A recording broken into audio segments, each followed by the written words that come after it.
Live on my personal YouTube. That's true. I mean, we might get more viewers that way. God damn it. This damn it just disappear every once in a while. There we go. I wonder if it's because of the light. I mean, it's, I think we're live.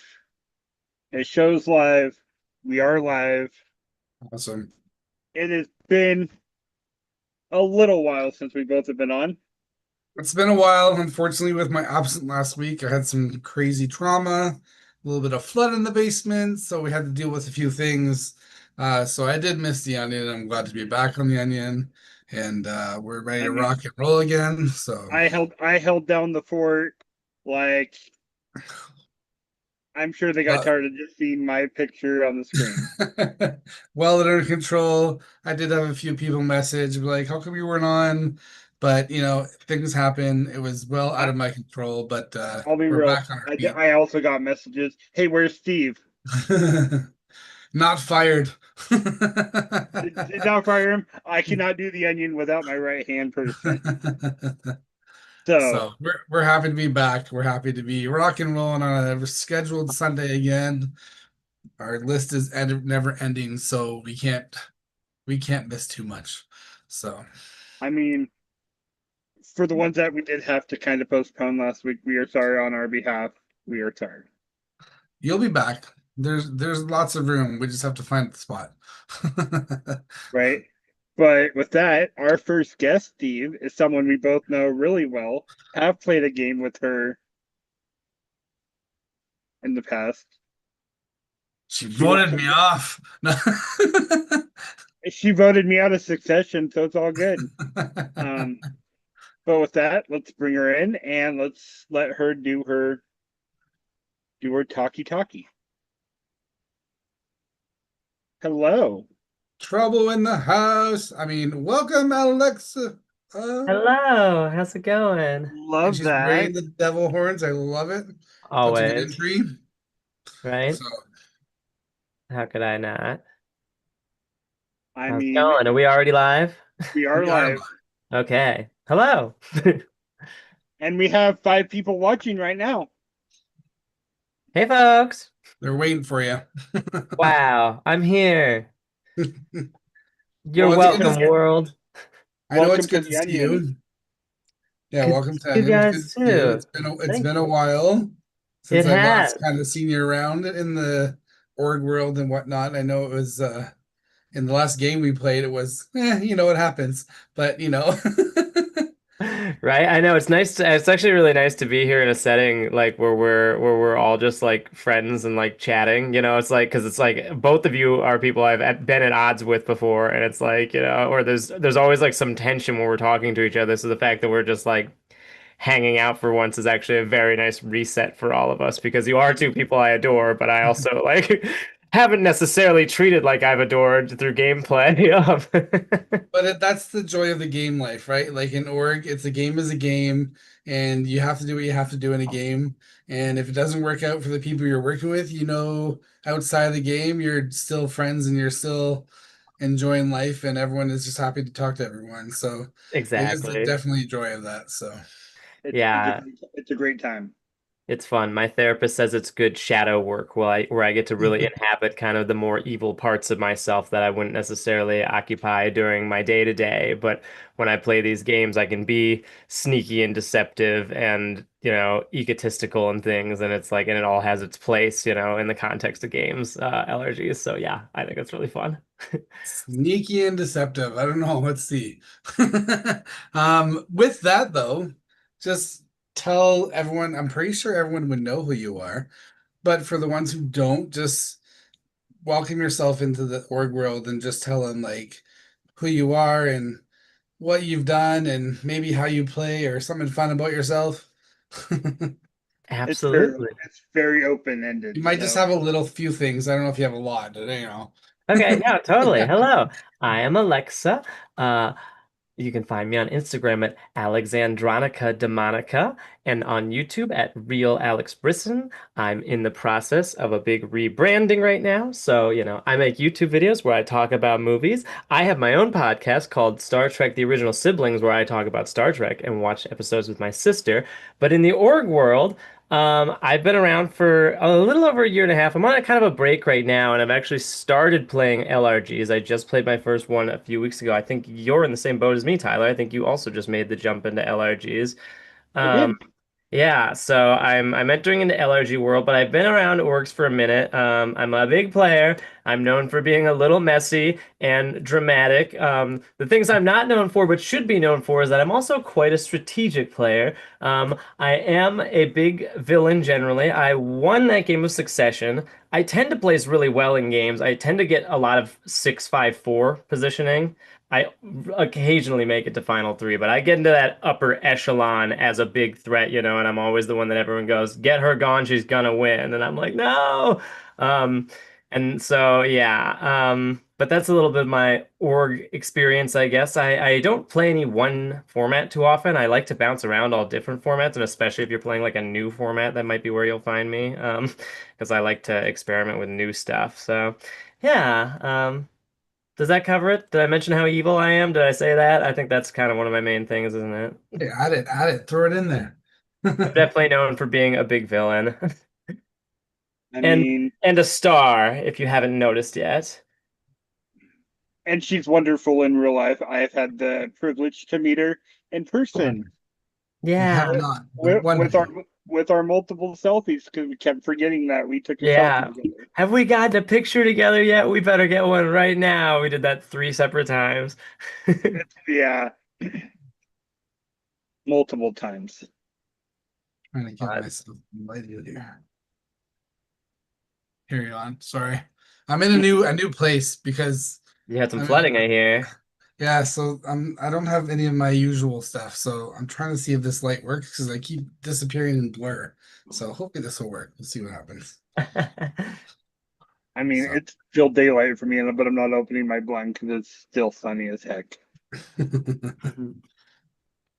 so I will talk a little bit about like the game experience and I know I've played at least three, probably maybe four, but I know three of anyway, like twice on Succession and then No Bigots.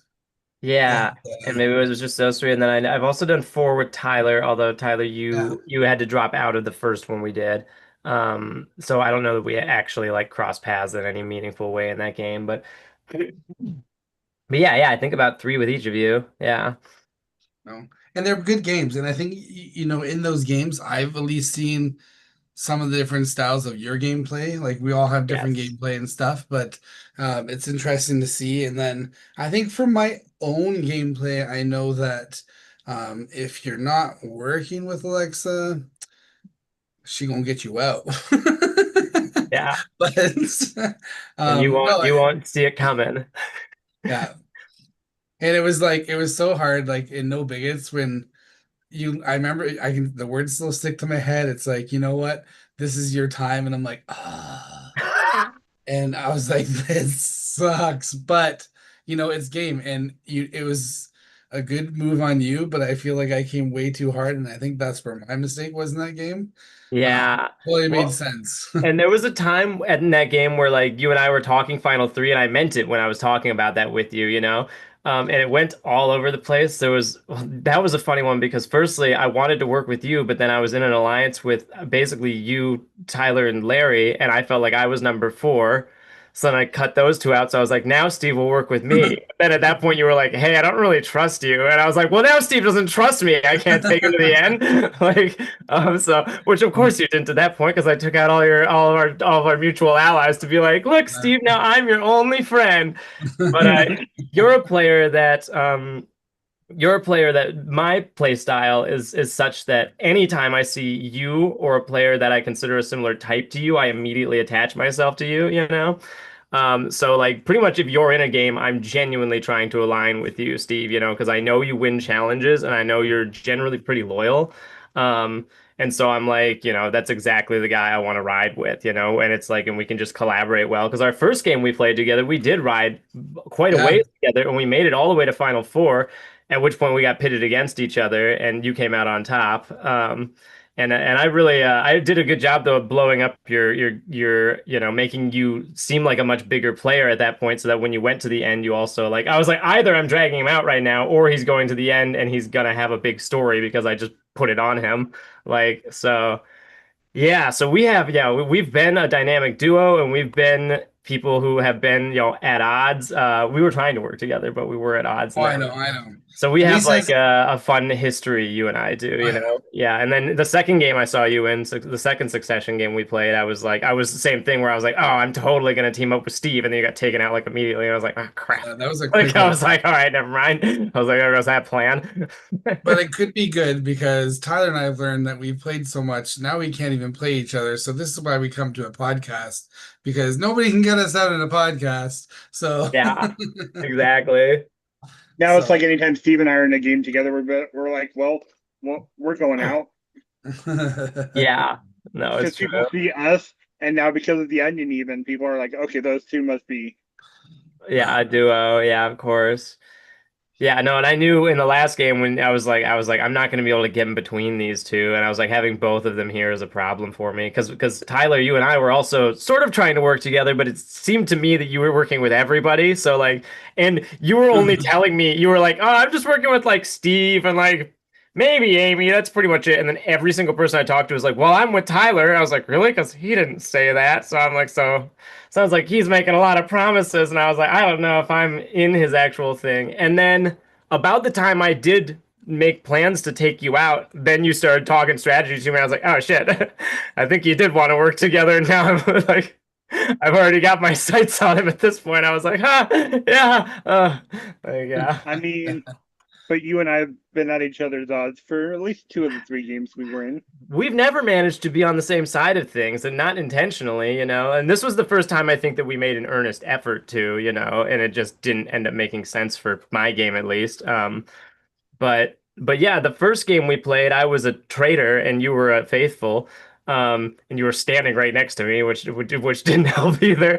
Um, and um, and yeah, And and I was also like there's just a video of that. There is a video of you, like, yes. and you're right next to me, and Yeah. And there is and that was a case of like I just knew what a good player you were, and I was like I was trying to kill you like almost immediately. Like, like the other two, like I was like don't I was like, do not underestimate this guy right next to me. We have to get rid of him. He's gonna catch on to me. Um so yeah, like I always try to take out in traders. I always just try to kill the smart players first. I'm like you want to keep the chaotic players and kill the smart people, especially if they're quiet. I'm like nope. Yeah, and I won that traders game too. Like that was like a what do you want to call it? That was a really like I crushed that game. Like that was I just like leveled everybody. Like it wasn't even close. I barely even got sus on me until the very end, and even then. Yeah, like no, it was like clean. That was a sweep. That's the word I'm looking for. That was a total sweep on the Traders' end. Yeah, that was a fun game. it was really fun. Oh my gosh. Yeah, and that was the first Traders game I'd ever played, so that was a joy. that's pretty cool. Yeah. Yeah, and then we played Succession and just were like positioned against each other, which wasn't really on either of us. But yeah, and so gunned for each other. Tyler made an attempt on my life. I made a plot on his life, but he made an attempt on my life. Neither of us hit each other, and then Tyler went to a different tribe and got taken out like the immediate next round. I was like, oh, that was convenient for me. I was like, huh, that's one less thing to worry about now. Like, It was a lot of like back and forth shot. Like we both went. yeah. We came into it, we're like, hey, let's work together. And they were both like, oh, I got him. Like, yeah. Like smiles to the face, and then in the background, you got to get her. Right. Yeah. It's too funny. So with you, you're talking about traders a bit, but like, do you have a favorite platform that you kind of like to play? Don't say allergies. I'm just looking at online stuff right now, but Sure. Oh, you mean like I don't know format or like favorite, platform? sorry, not platform. What's the word Format? I'm looking for? Format. There you go. Sorry. Yes. Yeah. Okay. I mean, I will shout out my boy Mike, who's designed Succession, um, because I really love Succession. I have so much fun playing that game, and of course, I'm a little biased because I won the second time I played, but I got fourth the first time I played. But it's a game that I just really like the shape of it, and it really caters to my play style. Because like Survivor's kind of a game where, and Big Brother and all of these are like games where you want to like to some degree kind of downplay yourself, or there's ways you can do the opposite, and I generally do in Survivor. But I'm someone who can never really pass as having like a mellow personality, I've done it once or twice in a game, and I'm always like, wow, I can't believe I'm getting away with this. But generally, I have a big personality and I'm like a large presence, and so I have to like play in a style that lends to that. And Succession's a game that really lends to that in a big way, where it's like the bigger player you are, the like better the game is for you. Um, and so that's a game I really enjoy, and it's an original game, and it's fun, fun, fun. If you haven't played it, I totally recommend you apply. But you do safety chains pretty much every round, and then there's all sorts of chaotic things that can shake things up. But the short of it is, you do safety chains. The winner of the challenge gets to start the chain. Um, and and I like that because it's not just voting, it's every single vote creates a lot of dynamics because it's like the Yeah. order you save people matters too, and there's all sorts of politics you have to navigate. There's fun power-ups and stuff, and it's a format that really feels like fully realized while not being like one of the big formats. Now my second one I'll say, my more mainstream format, I'll say Survivor. I love Survivor, I'm a huge Survivor fan. I've actually never played Big Brother. I'd like to, Really? but Huh. Survivor to me is like that's my game. As certainly in LRGs, that's the only one I'm going into right now is just trying to apply to a bunch of Survivor games. Like, yeah, I'm a huge and Survivor is the show I watch the most. Like for me, it's Survivor, Survivor, Survivor. That's cool. I didn't realize you never played the Big Brother before. I've So been trying to. I haven't gotten into any of them weirdly. Although I mostly only play by invite. When you're a star, you don't have to go shopping around. well done. Yes, that makes The sense. games come to me. You will be found. Okay. Exactly. That's funny. Right. Um, yeah, I'm hoping to play another Big Brother soon because I've only played two and I've really enjoyed it. Or yeah, two and they're fun, but I need to get back into one. So cause a little more chaos in the Big Brother game than it would in the Survivor game. I think I would too. I think it'd be a fun format for me because you're impervious so often. Like, And it's you usually I have to have to shut be. my mouth because I might get shot down, But when I don't have to do that, when I just get to run my mouth, I have so much fun. Big Brother, you kind of have to be a little more accepting to alliances here and there, whether you're gonna be truth to several alliances, but you can't say no to like I don't want to be in alliance with you because then you're gonna be put up on the block. So like you Right? have to kind of be Yeah. everyone's friend until you deceive them and be like, well, I was just kidding, I'm gonna get your ass out. So Right.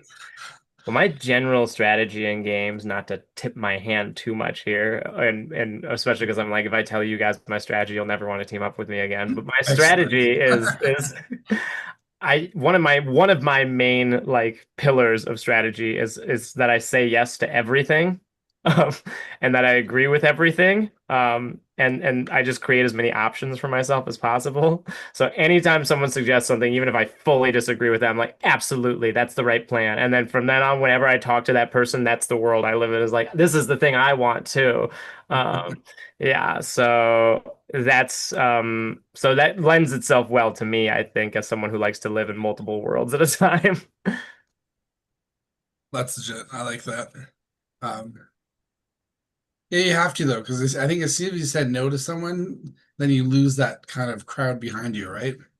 Exactly. So And not just yes, but like an enthusiastic yes. And like that's the same thing I wanted to do. And here's exactly how I envision it happening. Like that's as always a when starter I'm to it, playing, right? and that way if plan A, if that's not my plan, if I'm talking to someone, if plan A goes to shit, I can jump boat and be like, oh, but I've already set up an operation over here that I never intended to use, but now I can. And I have had to do that a lot. So it's like it's a very fun way to play. Uh, it's true though, and because then I think, I don't know, I feel like you know how to trigger and bring in the right people by that kind of statement too. So Yeah, because I know where they stand because we've been talking strategy. But to me, it's just about creating as many possibilities as possible. So often in games, I don't know if I'm lying to you. Like, like I'm just saying the things that work best for me, and then later I'll figure out if I was telling the truth or not. I feel like it's after it's like, yeah, I guess I was lying. Sorry, but Right? this Yeah. is what I wanted it anyway. So Yeah, sometimes there's a little bit of like in my heart I want this, but that might not in any way have a bearing on what I was doing, you know. Like in that last game in Fast Forward Rewind, Patrice's game, like the one thing that I was like dead set on that whole game was just Julia. I was like I'm taking Julia to the end.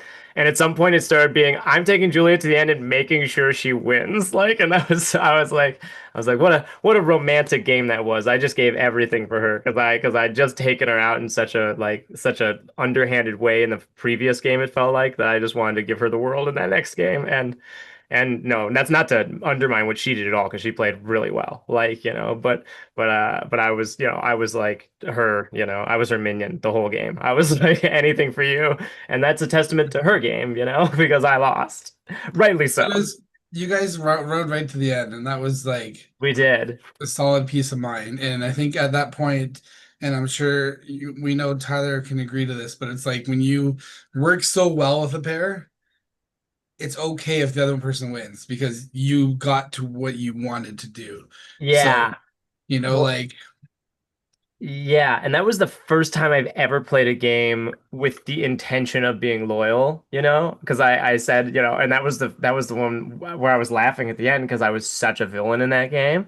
And I'd said like my one goal in that game was like I'm gonna turn a new leaf and I'm gonna do it by being extremely loyal to someone. And in the battle to do that, I had to make so many betrayals, and I was like, this has been my most villainous game ever, and it was like with the best of intentions. It made me laugh so much. And I was like, okay, and I'm just predisposed to this. Even when I set out to be the hero, I end up being even more evil.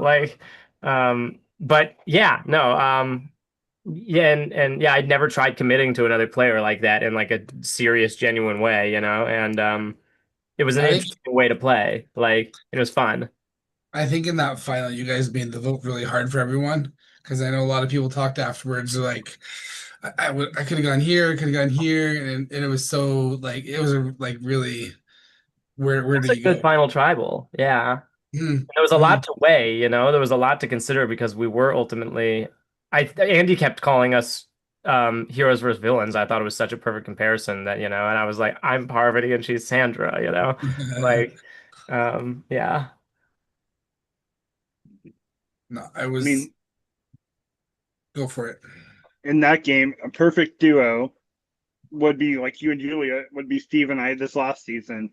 Like Yes. nobody, everyone knew we were close, but they didn't realize we were close. Multiple video calls we were on. Yeah.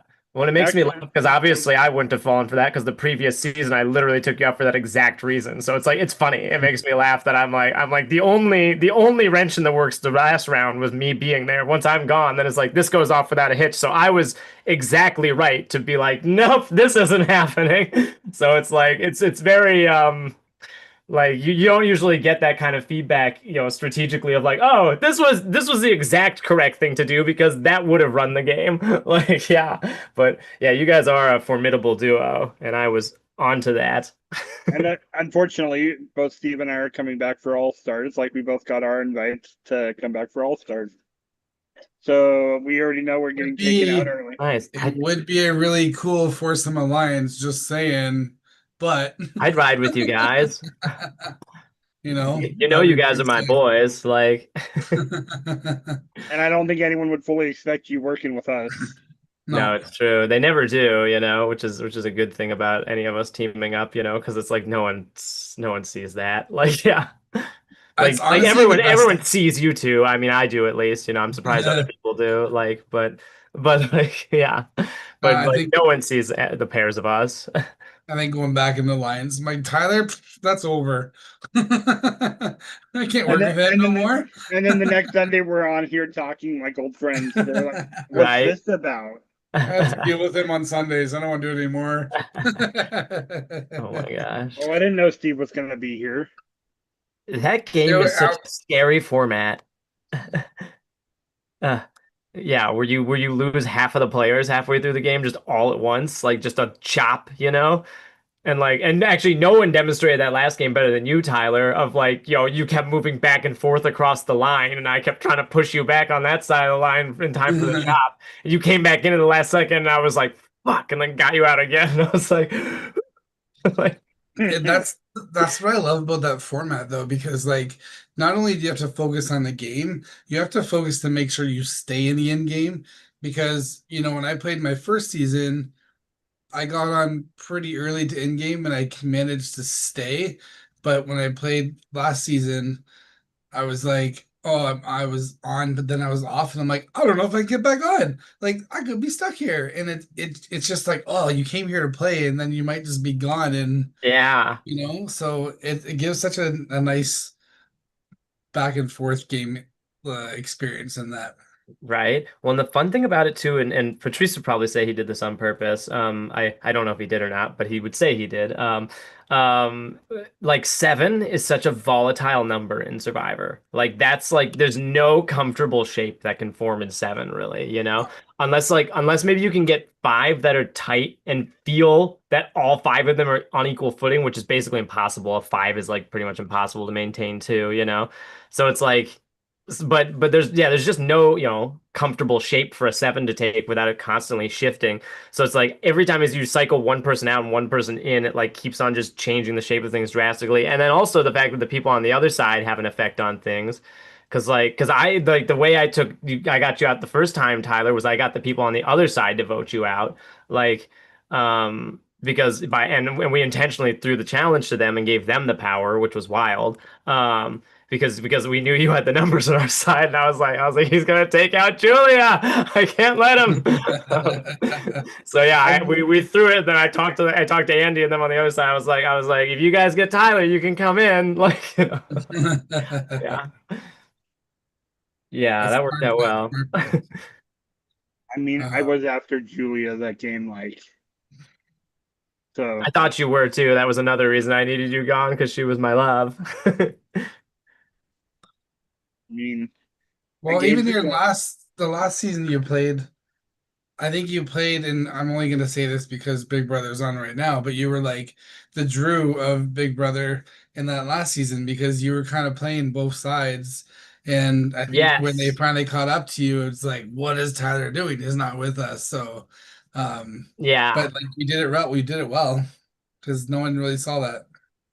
And I think that's what kept you on there the longest that last round. Yes, yeah. Well, and actually, I was with you guys until the first Tyler boat out. I was like genuinely with you guys, and then that was when I realized that I was like, I'm number four. This is not good for me. I might even be number five based on Danny's positioning. I was like, I have to build something over here and like make everything unstable. Yeah, like yeah.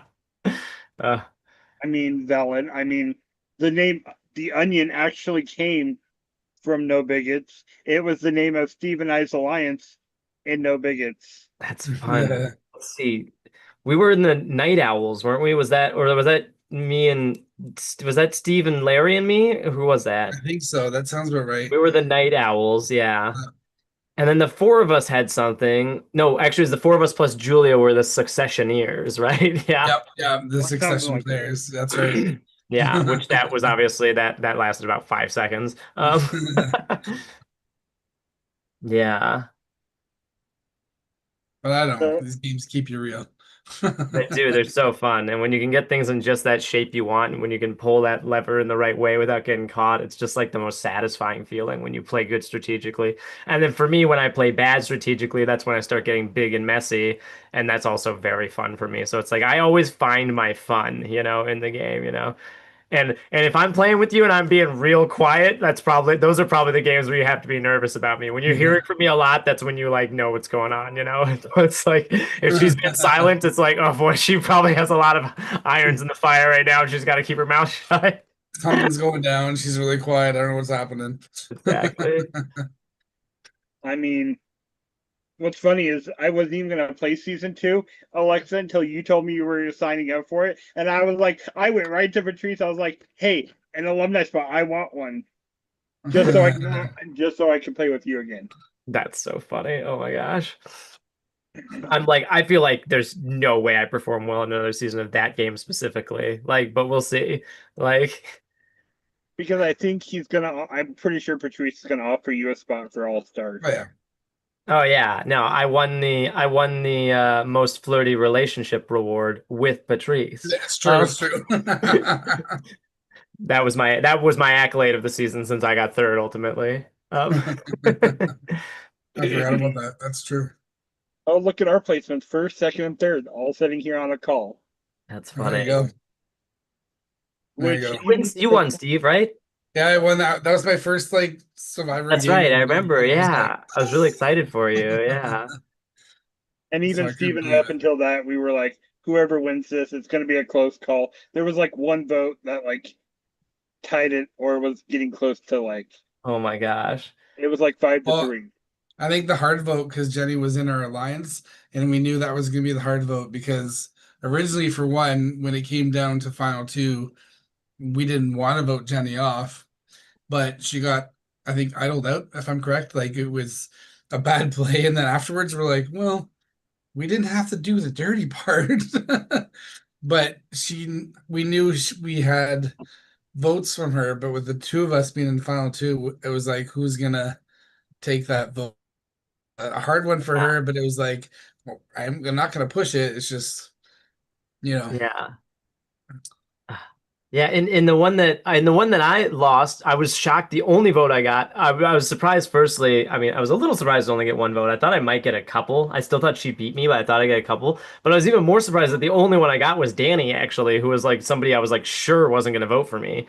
So I was like, oh, that was like really. I thought that was like big of him to like yeah, like but I was surprised too because I thought he was one of the people who was like the most mad at me. Um, yeah, and I think Danny's one of those people when you bounce off from playing with him or he doesn't trust you, he's gonna stick to those grounds. So, but then when you get like you get a vote afterwards or something, it's like, oh, okay. So well, it's funny because his he's question to me was, "Did you do any jury management?" My answer was no. I said I did none. I said it feels fake to me to do jury management. I just voted you guys out because I needed you gone. And like I was like, I hope it would make it work at the end. And like I guess that answer was what he wanted to hear, interestingly enough, because like it felt like a rhetoric question. It felt like a I'm fucking pissed at you and I'm on the jury. So yeah, that he took that and was like, okay. I was like, great, love well, that. I love that guy, honestly. He's great. I really like you Danny. have to you have to respect that though, because I like do. Yeah, I think if that's someone very knows what respectable. the answer is gonna be, but if you try to lie behind it, you've lost that person. But if you can Yeah. be straight up and like, no, I didn't, like that's and then people are like, okay, like that's legit. Like there's no hiding behind the. Yeah. Well, that's another column of Alexa play. There's another rule of mine is I will go to the end with anyone. Like I don't care who's at the end with me because I am convinced that I will beat any single player at the end. Like, which of course has been proven not true, but I am convinced that that is true. So I will always play in a manner of like I'll take whoever I can get there with me. Like if they're considered a big threat, I'm not afraid of that. I don't play big threats game. I just play get me there. And you're probably good at an end game speech too. I'm Like really good at it. That's that's like where my I got special really strength. nervous. Yeah. Because I get so nervous because if I forget what I'm saying, I ramble on, then I'm like, I forget what I was saying. Like, so I get Yeah. kind of nervous. And Like, I know I can stand and deliver. And like, the Succession game I won is a decent example actually, because I think Tyler, you voted for me on that one, didn't I you? did. I Yeah, did. you did. And like that was a game where I think I won at Final Tribal. Like I don't think I necessarily on paper played the best game there. I think probably Brandon did play a better game than me. And Brandon speaks well, but like, I feel like I really was able to like create a narrative that was convincing to people and just sold people on like that I had played the better game. Whether that's true or not, the question is just like, can you convince people that's true? And I think I'm really good at that part of the game too. So that's why I'm like, just get me there and I'll figure it out. Um, but yeah, No Bigots, Fast Forward Rewind was that was a different story of like, that was like Yeah, that was like a everyone on the jury was so mad at me that I was like my entire speech is just going to have to be like apologizing over and over and over and like trying to like get these people to like forgive me enough to recognize because I was like everyone here probably thinks that I played the best game. They're just all so mad at me that they don't necessarily care. Like yeah. Forgive me, but respect my game, please. Exactly. And so I just had to do that over and over. And I was like, this is not a good. I was like, this is not working. uh, but I went in, and I always do. It's good. And honestly, it feels good when you crave a win and you feel like you've done really well in a game and you're like, in your head, you're like, I really think I did really good in this game and I wanted the win, but you can't preach on that, but you have to just speak your game and hope that everyone sees what you did. Yeah, although something I do like Right? to do Like, is repeatedly say, and that's why I played the best game, or open statements with, I played the best game because. And the more you say that, if you're the only one saying it, it does stick in people's heads, you know? We'll be like, well, no one else said they played the best game, and she said it 8 times, whether I consciously registered that or not. Like, Love yeah, that. right? So like, that, yeah, feel free to borrow that one. That's a fun one. because I know coming into like the third season was what was the last season of No Bigots? Was it three or were there Season three. four? Season three. Three. Okay. Yeah. I played all So three seasons. like the one thing I had to preach about going into that final was like the last season I played, I came on too hard and people saw that and right away they knew I couldn't stay. So I took a step back a little bit playing the next game and not try to win every advantage and play hard and although I did have to win that cup thing because that's my record and that that now I had to go with that. I didn't use my Right. feet for anything, Alexa. Well, you know what's funny, actually? Like at some level that was kind of just an excuse to take you out, and at that point it would have seemed stupid not to take you out, but that's about when we intended to take you out anyway. For me it shifted when you told me you didn't trust me. I was like well, now I can't keep him around. But then also I had already positioned myself so well that I had 2 alliances of 3 and I was like who were at odds with each other, but voting together. So I was like I needed that to be the final 5, and you could have slid onto either side, so that was a problem for me. So I was like Steve's 2 in the middle with me. I've gotta unload him so that I get to choose what happens. Like so as much as that was the excuse, it was also just like the right timing for the shape of the thing that we put together. Like I just needed things to fall in a certain order. Like but also, yeah, once you'd won that many things and been protected that many rounds, then it was really like, it was really like, okay, like he can't I stay was around. Like even if I hadn't already been thinking that, I at that point definitely would have been like, he's gotta go. This is a I was problem.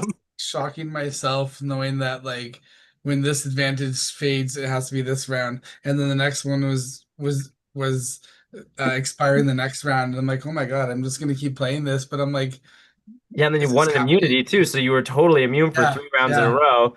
And in the first of those 3 rounds, people were already talking about voting you out. So like, and you yeah. were, I think, the target People were for getting like the mad. second 2 in a row, like so like yeah. Yeah. So When I like ran people out have of been gunning powers for you and already. So it's one thing to be yeah, immune for rounds, it's another thing to be immune when people want you gone. yeah. Like yeah. I felt it coming because like when I ran out of powers and I didn't win immunity, I was like, well, I gotta talk really hard to save my ass on this one. And then everyone's like, it's your time. I'm like, okay. Yeah, I was like, he's also about to put it on me, I'm pretty sure, which you did try to actually. Yeah, but I was like, he's about to try to shoot me anyway, so I gotta shoot him. You Like, gotta try, gotta try. and then I did hear that, and I was like, good thing I'm already in the process of killing him. The dagger was already out. Yeah, exactly. That's fun. It's so fun. Tyler, I don't have my list of questions we usually ask around. Oh, you're good. I don't have my So computers, I but I know heard. you got some. Let's jump into LRG since you said you just did your first one, and Yes, as you saw, I'm getting ready in a couple weeks to go to my first That one. that's fun. before you guys start, I'll interrupt. That cast looks sick. Like there's a Oh lot yeah. of good players in there. I'm like, dude, good luck, man. Like that's insane. So Can we that's just awesome. like start off with I have 2 of my besties on that cast that I have gotten drunk with, and I'm ready to get drunk with them. Who And is it's it? Who's with you? Marina and Dina. Oh, nice. Oh my gosh, that's perfect. That's a wild party right there. Oh my gosh. which then add Dawn into the mix, and that's my Orlando group this year. There you go. Oh my gosh. Yeah, you're set up for it. Which we didn't even plan to all apply for this at the same time. Like, It Well, worked out though. Hang on. it I'm was so sorry. funny One because sec, guys. I gotta run to the bathroom super fast. no I can worries. hear you though. But when we found like when Marina was on our podcast a while back, she did mention she was doing LRG, and then she's like, "You can't talk about it." And like, I was like, "Isn't it? Would it be so funny that you two were on the same one?" And sure enough, you guys are. what's even So funnier is I even thought the same thing back then. I was like, but I wanted to ask like specific details, but like also wasn't announced yet, so yeah, it's like it would be breaking rules to like fully ask, and I was like,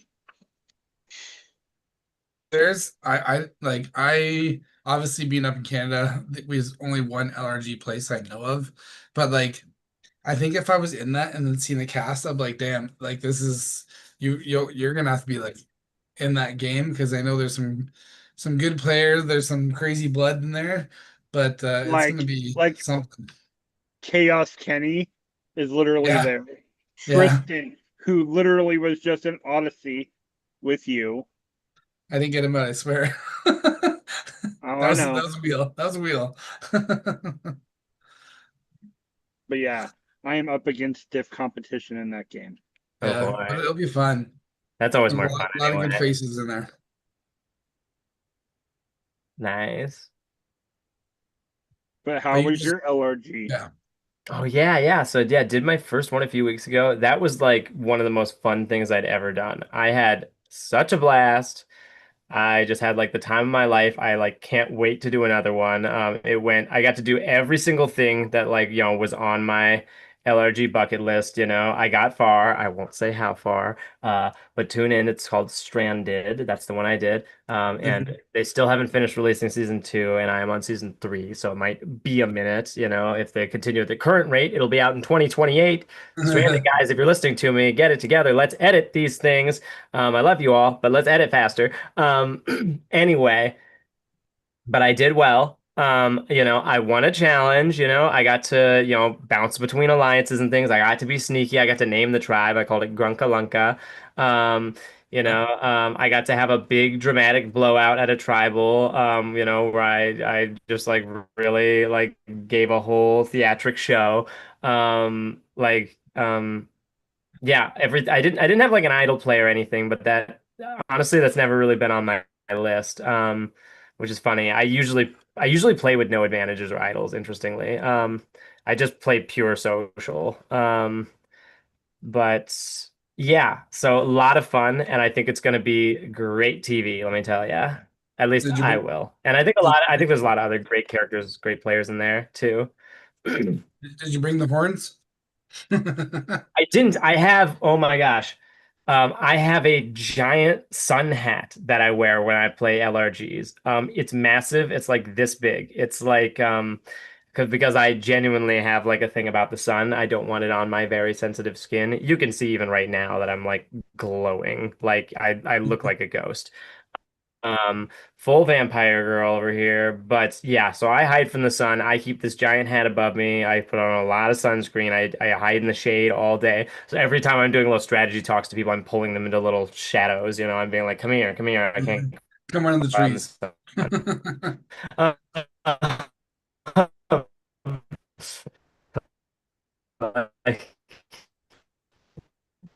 Was Uh, it there we are. Hello. was a slight freeze? I don't know if that was us or that was your side or I think that was on my end. okay. Yeah, I think that happened over here. Sorry. Plane flew over the Wi-Fi.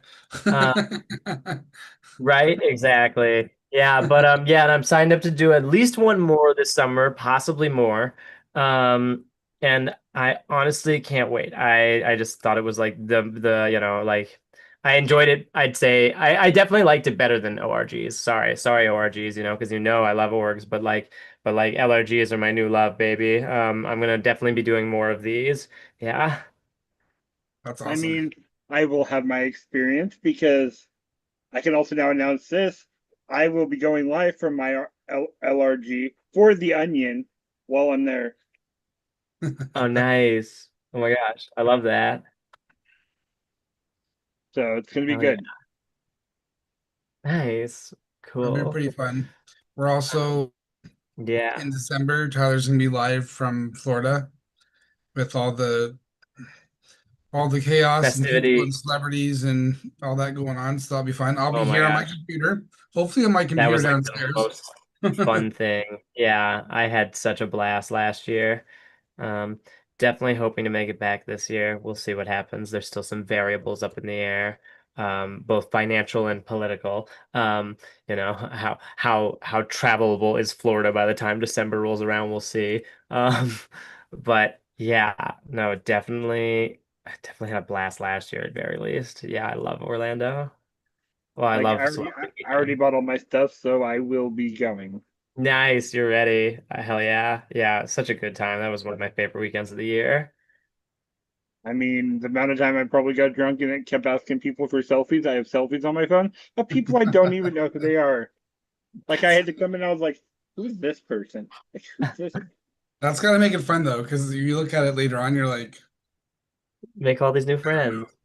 I was And I did like, make so many new friends down there, all the org people and LGBT people and stuff I too. was like, Yeah. man, drunken social, Tyler. Social life is great. I look forward to Yeah, it it's like because just a 3 day long party basically. yeah, I can't be a part of it. I can eventually, hopefully one time, but currently I can't. But I look forward to it because being in this live situation, I'm like, I get to kind of get a bit of a feel of what's going on. So, which will be kind of exciting for me. Yeah, The best I can do for the time absolutely. being. No, Gonna be fun. totally. I can't wait. um, I wish I can get on my computer. Tyler, where's those questions? I know one of them, but it's towards the end, and I don't know if we're at the end yet. So, So, are you watching the current season of Big Brother?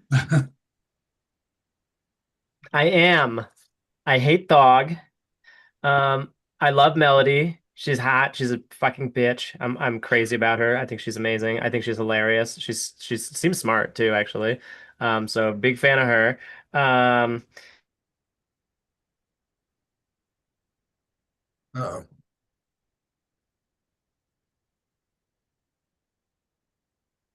a slight freeze. Shoot. Okay, start There you after go. melody. Oh no, I lost everything after Melody. Yeah.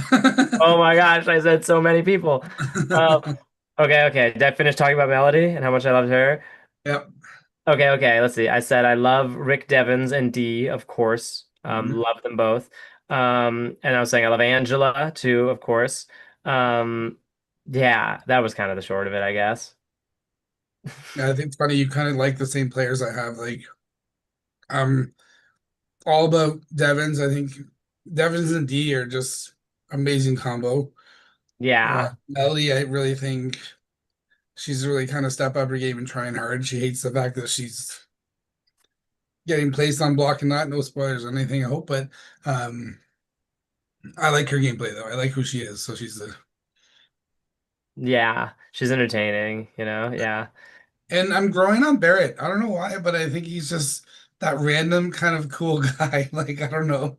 Right? I feel like I'd love Barrett in person. So far as a player in the game and as a character on the show, I'm finding him a little lackluster, but like I could see that changing at any moment, you know? I think all Barrett needs is the right series of events for me to love him because he seems really likable, you know? And then like Drew seems like he was like created in a lab to be a reality TV character, honestly. Like he's just fun. He's just entertaining, you know?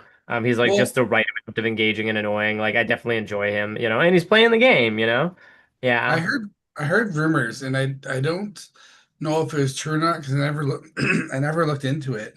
But we know that Jason was on drag queen or what's that drag race. Yeah. Obviously we know about the Survivor players. Yeah, Um, and Drew was on a couple shows too. yeah, I heard Drew was on Mr. Beast games, I believe it was. Yes, Beast Games, And and I was then like, I actually think one other too. I can't remember what though, makes but yeah, sense he's been on a because couple of shows. I watched Beast games, and when I saw Drew, I was like, I feel like I've seen them before, but you see a million people on TV, so it's like, man, maybe not. But then when I heard that, I was like, Okay, maybe. Like I don't Yeah. remember all the players, but yeah. Yeah, So totally. Yeah, but no, very excited about what happened this last week, you know. I don't know, I won't spoil anything, I guess. I Maybe try not to make sure I'm caught up. caught up by Sunday because usually I'm like I don't know, but now Right? The new one's airing right now as we speak. Yeah. yeah, It's usually my workout show. I get on the exercise bike while I'm watching it. people Love hate us that. a little bit because we're live during Big Brother, but we started this before Big Brother came on air, so that's our Well, and take. also Big Brother's live a lot, let's be real. Yeah, yeah. I mean, a lot of people are the life feeders. I've learned to become a life feeder with this season. Tyler's Like, probably got it on in the background. actually, no. On your I, phone, no? I've never been nope. a feeder. I do the podcasts and I watch the episodes, but I've never been a feeder. I can't do it here because they lock us out. So And I'm no longer on the Reddits. I was on the Reddits for a while, but I just can't do it anymore. People are too annoying.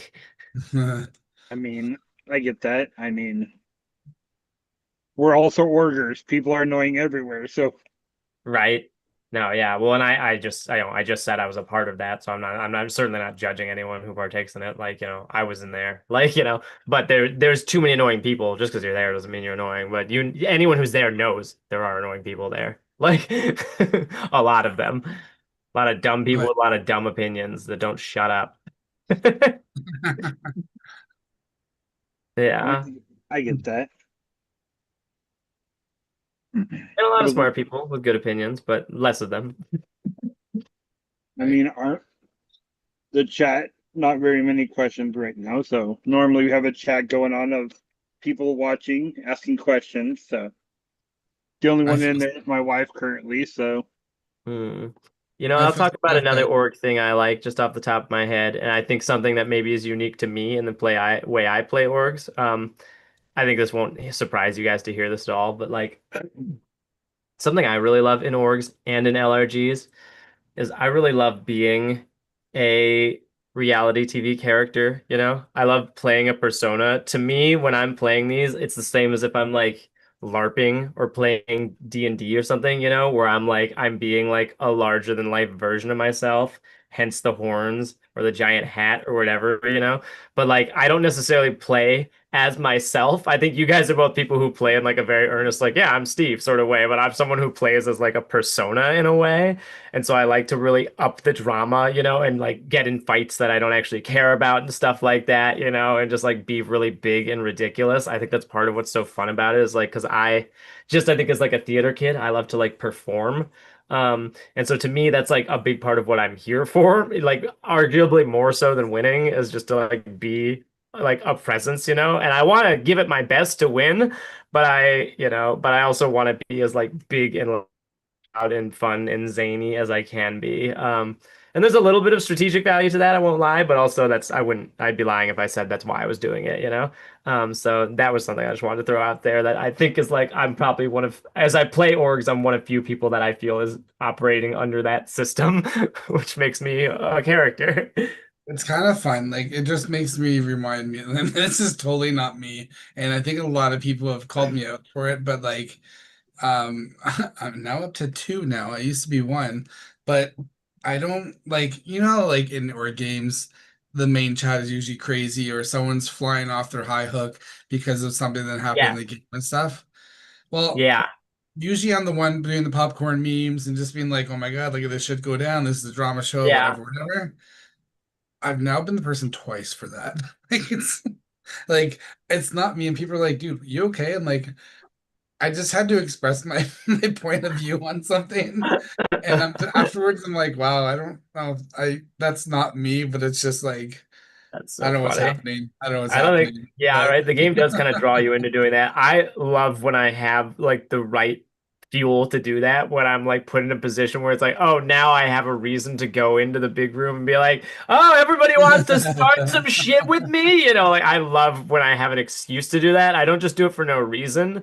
Like, but if I like get put into a spot where that's like what I need to start doing, I'm eager to do it. I think a lot of people are like nervous to be like starting friction and stuff. I'm like always jumping for a reason to like start a fight or something. as long as you Um, have some good backup points to start that sort of thing, then you're good. But when you just do like one comment, someone comes back and like, Yeah. No, you have to have you have to have something to feed right? on too. Yeah, So for me, it's always a full blow up too. Yeah, I can see you doing it. And right. it's not just to be mean, but I feel like, if you have something to express, I can see you being like, I'm going to speak now. Yeah, yeah. Like everyone, listen up. I got some shit to say, or I'm just sending like a bunch of demon memes and stuff. Like, yeah. I guess you haven't really been around for too many of my blow ups. I feel like, yeah. Yeah. I guess neither of you has really run across those. You've mostly seen me in my more strategic games. You don't see me too much in my messy games. Um, and I'll be sometimes I ready get to with be both. In my perfect game, I get to do both. Like, I want yeah. to see it. I do want to see it one day. Like you be the like messy blow up We'll be ready with like popcorn cinematic. memes or the one where the guy throws out the chair. I love that one. Right. Yeah. No, totally. Let's see, I think I have a video of a recent blow up. Do you want to see it? Can I play it on the share screen? Is that something we do here? I mean, you can If play me at whatever you first, I want. don't know. But if you want All to right, hang on. Let let me the find it real people quick. know. I'm like, this will be a first. Like, I Uh, mean, it's Steve and I's podcast. We can make whatever rules we want. Right? Okay, it's hang in our on. Good TV, good raw TV. opinions, no layers, no editing. This is what we're here for. So I Right? hate Okay, here we this go. I camera. found it. Let me see if it plays. Hold Love how up. you have it like close by. Right? Is this the right one? Hang on. I'm checking. One sec. That's not the right one. Hold This is up. the I got a first. good one here. I got a good First, one. this will be fun. Oh, here it is. Okay. All right. I'm gonna share my screen. You have to give me permission. I did. All right, here we go. Here she is. Isn't she amazing? Waiting for the blow. Right? Let's see. Is this as big as it gets? Okay, here we go. Good morning, Sheila. Okay, wait, some context. I should give some context. This is, what was that game called? Power Grab. I won't lie, I did not have a very good time in Power Grab. This is me attempting to have a good time though. I think on like the second or third round, I got almost majority voted out, but managed to like play the equivalent of Immunity Idol in that game. And so this is the following morning after I've just received like 9 out of 12 votes or something, and I'm still in the game. Uh, okay, and that's about all the context I think you need. Good morning, Shiros. I'd like to thank those of you that did not vote for me last night. I really appreciate it. Those of you that stayed honest with me the whole time and didn't go back on your word. I'd also like to thank those of you who reached out to me last night or this morning to apologize for voting for me. I understand we were all afraid and we all needed someone to target. I thought we had all agreed on Cat, but I guess some of you had different ideas, and that's okay. And some of you haven't gotten back to me since all of this started, and I feel some sort of way about that too. But don't worry, I thought of a way to remedy that. I just put all your names that I haven't heard from onto a wheel here, and we're just gonna spin the wheel and see who my target is gonna be for today. Pretty fun, right? Oh, actually, I had a more fun idea. How about you all come to me and tell me who was floating my name first, and then you can get off my wheel too. But Alexa, we'll be safe tonight. We have the Jefferson's power. Oh, do you?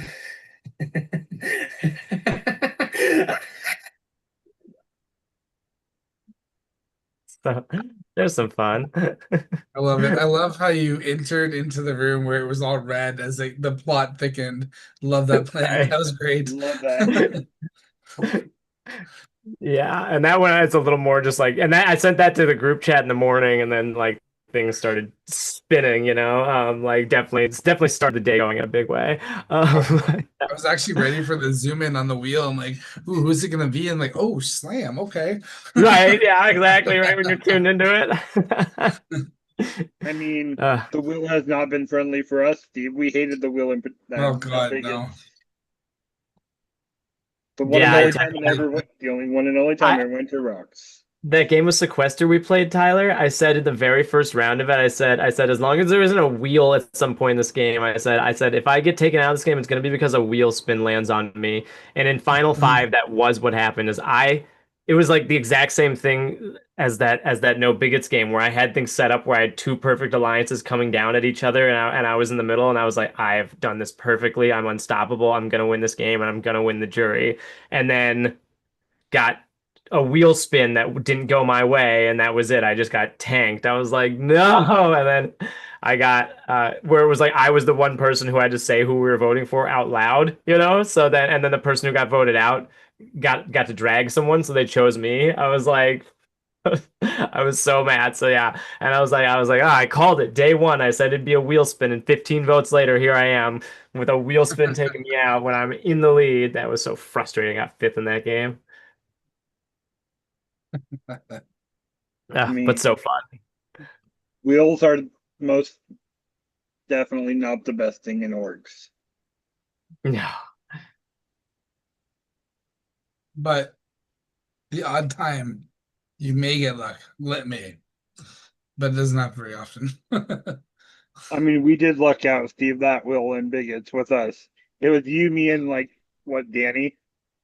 Were the three names on that wheel. That was like probably the most scariest moment in a game that I've had. Knowing that we were so close to the end and a wheel could have literally destroyed my game. And the look on everyone's faces said it. Like we were all just like, oh my God, oh my God, oh my God. We're all like this. And I was like in shock when it, I was like, no way. No way. And then we're all trying to zoom in to watch it, look at the wheel. Because I think Patrice had it on his phone and held it up and was like, He does that. That's so funny. But it I mean, makes the game. It really does. Uh, and these games sure are fun. oh, for sure. Pure fun. So I'll ask one question that Tyler forgot to ask, and I'm surprised he didn't ask it. We were in the Big Brother theme of this talk. You can say it in this season, and then you can say overall Oh, is it? who your favorite player is. Because Tyler wants to know, and he has one answer he wants you to say, but it's up to you. I am a pretty darn new Big Brother viewer, so it's probably not going to Okay. be the answer you want. I've only seen about 4 seasons. It Okay. might be Yeah. because the person I want you to say has been in 2 of those 4 seasons. Oh, well, then it might work out. I think it might be Angela, if I'm being honest. Like, I love Angela Giesling. Um, yeah, I think it's her. I just love anyone who's playing for Team TV. She's so annoying. Like she's such a menace. She just like causes everyone trouble, like and just makes everyone's life worse. I'm gonna say Angela. That's my answer. Um, yeah, I'm gonna commit to that. I do like Angela, but that wasn't the answer I was hoping for. Sorry, was it Dan Giesling? Was it Dr. Will? No, it was Miss Rachel Riley. Oh, you're right. Forgot about her. I do actually, you're right. I'm gonna switch. I do like Rachel Riley better. Also because I feel like Rachel does have really similar energy to me, doesn't she? Oh yeah. We're Yeah. like she is like my probably my best comp in terms of like the type of player I am. Like she's theatric, she's scary, like she's manipulative, she's strategic, like she's got it all. And you're right, like and she is intense too. Like yeah, totally. That's actually like a really good comp for myself. Like yeah, so I switched my vote. You're right, Tyler. I forgot Yeah. about the existence of Rachel Riley. I just remember watching, and I'm sure hopefully everyone's watched Big Brother because they should have seen this point. But I remember watching because I didn't at the time when people were talking about the game, and I was like, I need to catch up. So when we come onto these podcasts, we know. And I knew the players, like the Survivor players and Angela come into the game. But in the order it came, it threw me off because when Rachel walked into the house, I was like, that's not who's supposed to come in the game. And then when she got pushed into off the cliff there, I was like, oh my God, Tyler's gonna freak out. So Well, honestly, 2 seasons of Rachel in a row, especially against a bunch of rookies, that would have been insane. Like that would have been so unfair. Like because last season she ran that game. Like, and I yeah, honestly think if she hadn't gotten taken out when she did, I think she had a really good shot at winning it. no. Um, Like I would say the best shot at that point in the game, you know? I mean, And it the first time completely she turned the played, game on its head to lose her. But you know, she was who I was with at that point. Like she was my hero of that season. Yeah. I mean, the first time she played back-to-back seasons, her first season, she was kind of annoying. I really didn't like her first season. Fell in love with her second season, her winning season. But it's I nice want to seeing see her her play. first couple of seasons. Yeah, I haven't seen either one. You want to watch season 12 and 13. That's the Rachel Riley era. Okay, I'll have to check it Yeah. out. I've got them all on my agenda. I'm gonna like get down on all these Big Brother seasons after this season. Yeah, I gotta watch I'm more really of these, interested though, obviously. because now she's pushing for Survivor, and I think C&D and Devin's onto Big Brother. I think there could be a Big Brother push onto Survivor. So I wonder if she'll I have. wouldn't be surprised. Yeah. Yeah. So it's possible. I don't know. We'll see what happens, but I know Tyler will be watching Survivor. As long as Rachel doesn't go on with Brenden. She does better Yeah, without her husband in games than with her husband. makes sense. It's true. Yeah. I don't know. Um, I don't know how close we are to our next guest, but I'll ask the question anyway because we're probably getting close towards our next There's feature. another But guest coming. Are they joining with me or are they replacing me? They will be after you're done because yeah, it's literally someone who's Oh, okay. literally. I can let you know it's the person hosting my allergy that I'm going into. Is it someone I know? I don't think so. No. Okay. Anyway, sorry, you were saying though don't before I worry, interrupted. you were first on feature, so you don't we're not taking any spotlight away from you. Um, But what were you saying though? You oh, were asking something. Right, I think now. Oh, one thing we do just ask, because you're on the Onion, and if you enjoyed it, what kind of other players that maybe you've played with, org players, LOG players, whichever, that you would like to see sit in your spot on the podcast as well. Oh, just people who are just like, okay, yeah, podcasting. Um, I'll throw two of my buddies out there first, which is Zach Mixa and Brandon. Oh my gosh, I know too many Brandons. Hold up, which Brandon There's a is lot it? of Brennans in the Um, org. right?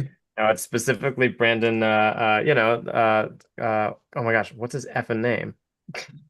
He's Not my much of a best friend pal. then, eh? No, I was Right? I know kidding. some friend. I'm just drawing a blank. I'm too high. I'm so sorry, you guys.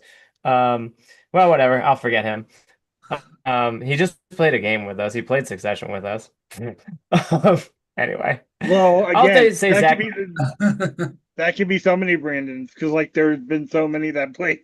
There's a lot of That's Brennans. true, Yeah. right? Oh my God. Hang on. It's Carta, Brendan Carta. Okay. I was second guessing it. I kept almost saying that and being like, wait, is that a different guy? Yes. Brandon Carta, I love, and I think he's a entertaining fellow. I don't know if he perceives himself in the same way, but I'm always entertained when I'm talking to him or listening to him talk. Um, yeah, Zach Mixa, good talker. Also just adore that guy. He's also got a million opinions on everything, especially Big Brother. So big fan of him for sure. Um, I don't know. There's so many entertaining people in the org community too. Like, just like a Darnell or somebody, honestly. Like, everybody likes to listen to Darnell. Um, yeah. Anyway, I don't know. Yeah, just trying to think of like big, like people with I'm trying to think of personalities, as far as who I want to see on a podcast, because I'm like, there's a lot of people I really love, but like they're more people that I like, like to just hang out with. They're not necessarily someone I think is gonna have anything that mind blowing to say. Maybe like Andrew Hart might be a fun one to have on here. He's a good personality. Yeah. Brandon Hertzendorf, get that guy in here. He has a Actually, lot that'd to be pretty say. good too. Yeah. For you. Also, those are all people I just love as players and as people.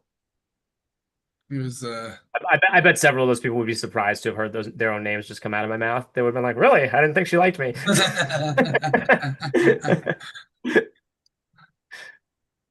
No, yeah, there's some good. We always like to hear just for names. So, we get ideas to reach out. Sometimes there's repeat names involved. So it's like, okay, they've been mentioned a few times. So maybe we got to get them on. Um, Right. and Or or there are people that we've already had on our show that can reference say, hey, go and watch yeah, episode such and such. Yeah, and yeah, I'm not you got to sure. check out. That's true. I'm pretty sure Tyler has already reached out to you, but I'm sure he's making up a picture of you for your podcast as well. So I'm So sure. you can either send me one that you like, or I just went to your profile and grabbed whatever your profile photo. Which one do you use? The cute one with the pearls?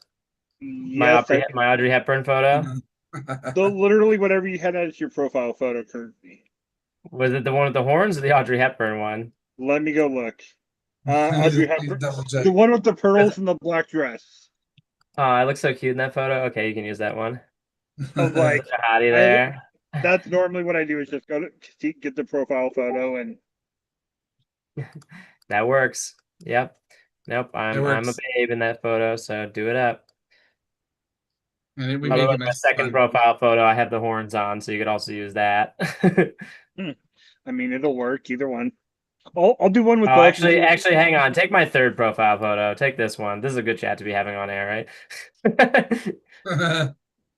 Here we go. I'm putting it in the chat. This one. Use this one. This is my So the photo. hair, The hair. Yeah. yeah. How could you not? My That model work. jeans. Tyler will set it up. It is I really will good. most definitely. But yeah, Thanks. Awesome, awesome. That's good.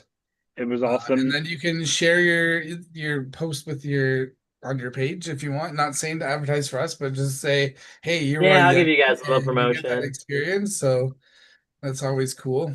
Totally. Yeah, I'll post it. I'll let people know. Sweet.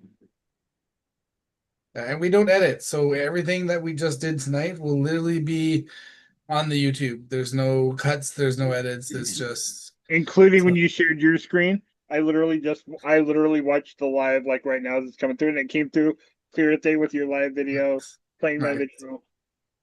Nice. Oh my gosh. If I thought to do that earlier, I would have prepped some more clips because I've got so many great ones of me, like losing my mind like that. And I always save my clips. Like I yeah, mean, because they just crack me up. and you're always welcome to come back anytime you wish. Yeah, I think we've mentioned that we will end Dude, the month, lost you but we've again. been had such a great lineup of people. We've planned to do like pop-up onion podcasts, but something to think about. Actually, it just stormed on me, Tyler. But something to talk about, like maybe that's where we do our Facebook and just do it that way because it doesn't have to be in the YouTube of it all, but it's just a Facebook attack and people can approach that way too. Because then we'll bring people on. So Alexa, you haven't seen it yet, but we did. If you watch our first episode, that was our kind of test run of it all. But you could be sitting there talking about one of the Brendans, and then we might just be like, "Oh, we're gonna add them. Just gonna send them the Zoom link. Don't say nothing, Without and any hop context, without any on." Oh my gosh, that's And so then funny. go from there. And it was pretty fun the first time we did it because everyone's like, "What is this?" Just And gotta do then an oops, too many Brandons episode and just bring all the Brandons in here. Hertzendorf, Carter, send Booth, there to all the Brendans. love that. right? Um, that's funny. Oh, I have another clip here. Can I play another clip? This is our new thing, right? It's a clip show about me. Yep. So I mean, yeah, you can play another clip. Okay, here we go. We're doing it. Okay. This is from a game called The Network. It was a one night mini hosted by Jordan, who you know, of course. Is that on Multiverse Mania? Yes. That Yeah. is that was that Big Brother game. I had won as well. When you and I you the time you played won your Succession game, I went and Yeah. won that was in the server that I went and won that game. Oh, nice. I love these guys. I love Mason. I love Jordan. Yeah. All right. So this was a new format called The Network, which I still more or less never learned the rules to because this is the second round. Um, actually, no, this is the first round because somebody dropped out the first round. So this is the first time that somebody's getting voted out. I am on the block in this situation. I'm on the block next to Joey. The only two people who get to vote someone else are out, are Stove and Brooke. And I think that's all the context you're going to need to be able to follow this clip, basically. This is a fun one. Alexa and is it Joey? Joey, you have You hear it okay? to 40. You know what? Just pitch. A little bit. Starting with Joey. Yeah, I mean, we already got a chance to talk in the breakout room, so I feel like we've already kind of pitched our case. So I would love to stay and navigate this game with you guys together and kind of just see where this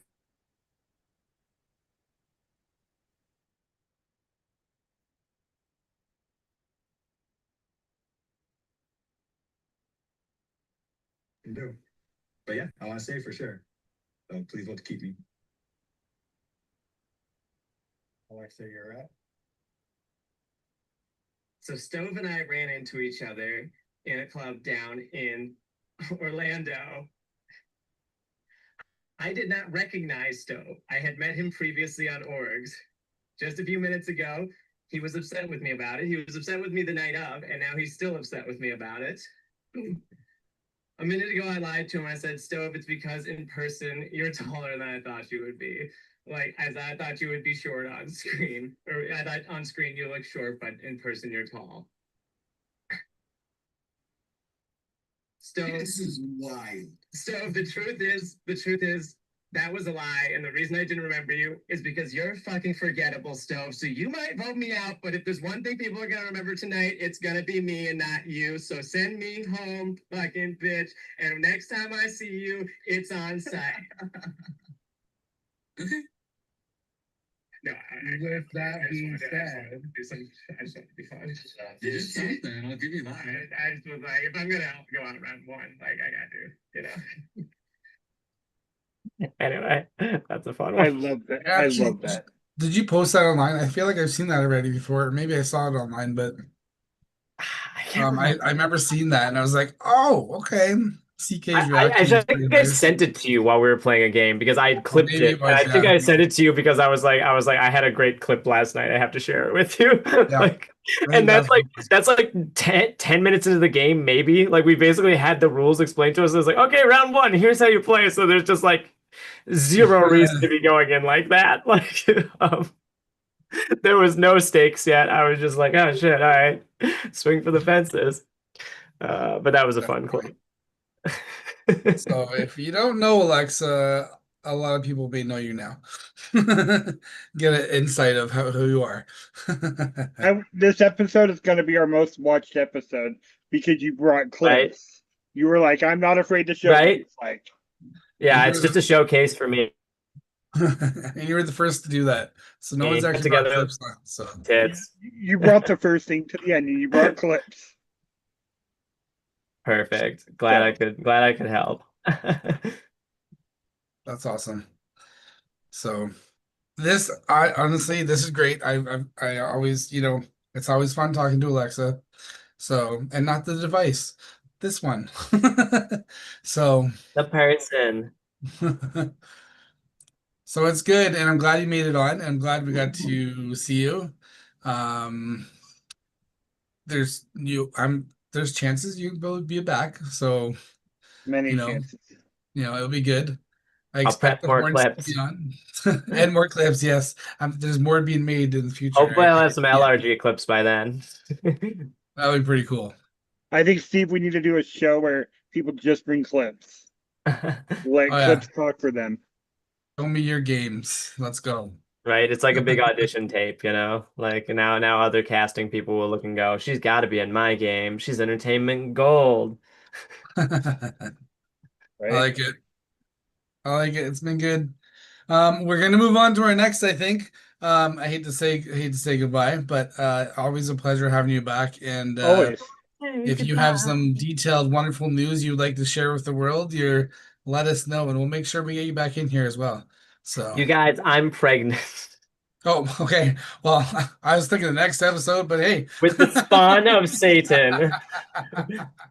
Just kidding. But yeah, you guys can follow me on Instagram at Alexandronica Demonica if you enjoyed me. And I'm going to be posting links to every other one of my projects there in the coming months. So stick with me. I'm making lots of little fun, creative projects. I'm always doing wacky stuff. And stay tuned because I'm bringing the fire. I'm I guess recording that's something I say. that Okay. next clip and make it hot off the press. Yeah. Satan's baby is on the way. Right? Satan's baby is on the way. I'm pregnant with the devil's child. You always knew it would be me. Love it. Love it. Love it. Okay. Should I leave? Yeah, we stay on, so we have to say Yeah, we farewell. stay Okay. on, so- Bye, But guys. I'll thank get you out of for here. joining. Appreciate it. See Awesome. ya. Good See hanging you with ya. later. Have a good rest of the night. You too. And that was Alexa, y'all. In all her glory. Our next guest Always is good someone vibes. who I get the privilege to meet in person. I'm excited to see what she has to say. Let's bring her in, get this party rolling. Beautiful.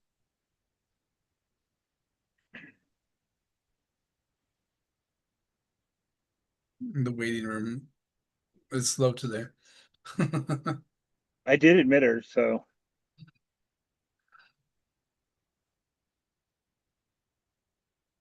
Yes, okay.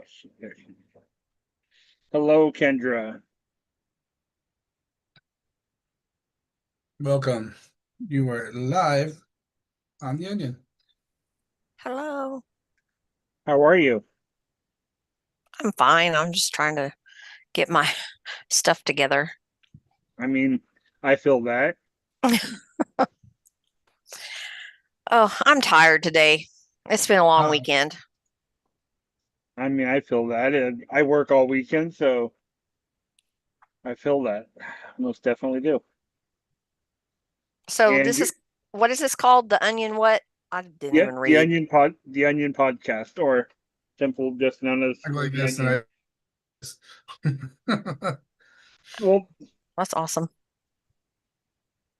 we're here just to talk about everything under the sun, from orgs to life.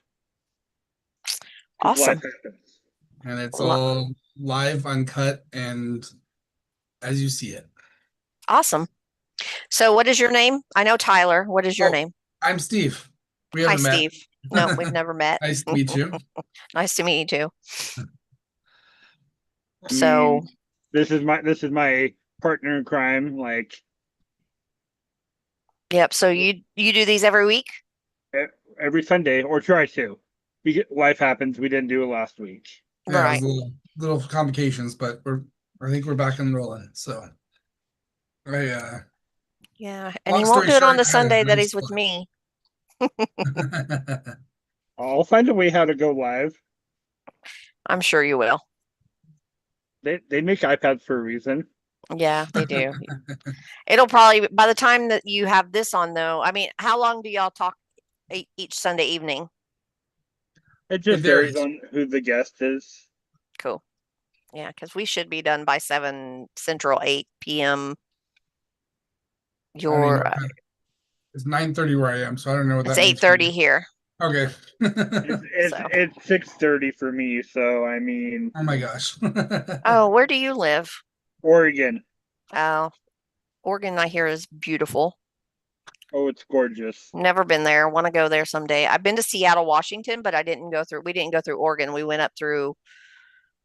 We came up through Colorado and went up that way. So, but If you're ever in Oregon, hit me up. we'll do. I don't know when I'll be going that way anytime Mm. soon, but I will hit you up. And All right. I'm So way what out did you, on the other side? and you're where? Where are you? I'm up in Ontario, Canada, so like we're on Oh, opposite yeah. sides almost. So Yeah, I maybe- travel to Boston, Massachusetts about 4 times a year for work. Oh, So, wow. but yeah. All right. So you want me to talk about Last One Standing tonight? Yes, ma'am. Give us some insight. Now that we know the the cast, which is very exciting for me. I think it's really cool to see, and we know one of these people right here. Yep. But it looks really intriguing, and I would love to know more about it too. Anything that you can share? So me and my wife Tamara started Last One Standing. I think it was like 2018, 2019, as just online. She came up with, we need one, you need a game that you don't have to deal with social aspect, because there's a lot of people that don't want to do the social. They want to do the challenges, but they don't want to do the social aspect of the game. So I was like, okay, so we came up with this and we started creating online challenges. So I think it was 2018 that happened, because in 2019 I took a long break from orgs, and I gave it over to Destiny, Faith, and I said, hey, I'm going to give you Last One Standing. You do what you want to with it. And I think I came back in 2022, and I was like, okay, I want my page back. So I started running. So basically what Last One Standing is you don't have to come in first, but don't come in last. And I think a TV show has stole that from me. Shout out to 99 to Beat. They kind of owe me money for their idea, but anyways, just kidding. So basically, everybody they'd get 24 hours to do the challenges online, and whoever come in last would be eliminated. So, and we got them down to the final two, and then, whoever does it the best would win. My online game, I would pay $50 of my own money, just to do it. And then I decided about 2 years ago, I said, I think I want to do this live. I want to see if I have interest in it. So first year we had a couple people that didn't show, so the 16 players went down to 14. So it went really well. I have a few twists that I do just to try to make it fun. Last year my twist was, if you came in first, you were safe the following round and didn't compete, and that gave other people who might not be as good at challenges a chance to not just get their ass kicked the entire time. So I think I did that the first 5 rounds. And then the bottom 2 could redo the challenge and got a second chance to save themselves. And if they came in last, then of course they were eliminated. So I'm probably going to do that again this year, but not for 5 rounds, probably just like 3, maybe. Those are, and then I may have another twist in there somewhere, but I'm not going to tell it on here. Obviously, we don't want to spoil too much. Not going to spoil everything, but No spoilers for players here. but I am going to say I have done a sneak peek of season 3 to the players. But I think I've decided I want to do Last Duo Standing next year. So people can get their duo. I am not choosing your duo. I've had people say, "Well, please don't choose someone who sucks at comps." And I was like, no, you get to choose your own duo. Then you get to come into the game. Now, if someone says, hey, I can't find anybody, or I have a couple of people that do that, I may do secret duo. I don't know. It just depends, but I'm going to have everybody apply together and everything. So, and I may change the venue. I don't know if I don't know if Oklahoma has big enough houses to hold people, but I don't know if I have time to travel to like Orlando, to where all the big houses are, to with all the competition stuff as well. So I have a lot to think about. I haven't really decided if I'm where I'm doing it at. But basically, don't come in last or you're eliminated. So, and it's no social, no voting. It's you lose at your own merit or win at your own merit. So it's all on you to figure out how you're gonna do it.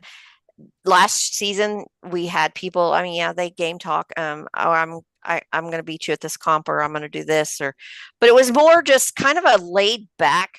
It's way more laid back than like Big Brother Survivor stuff, because I don't know.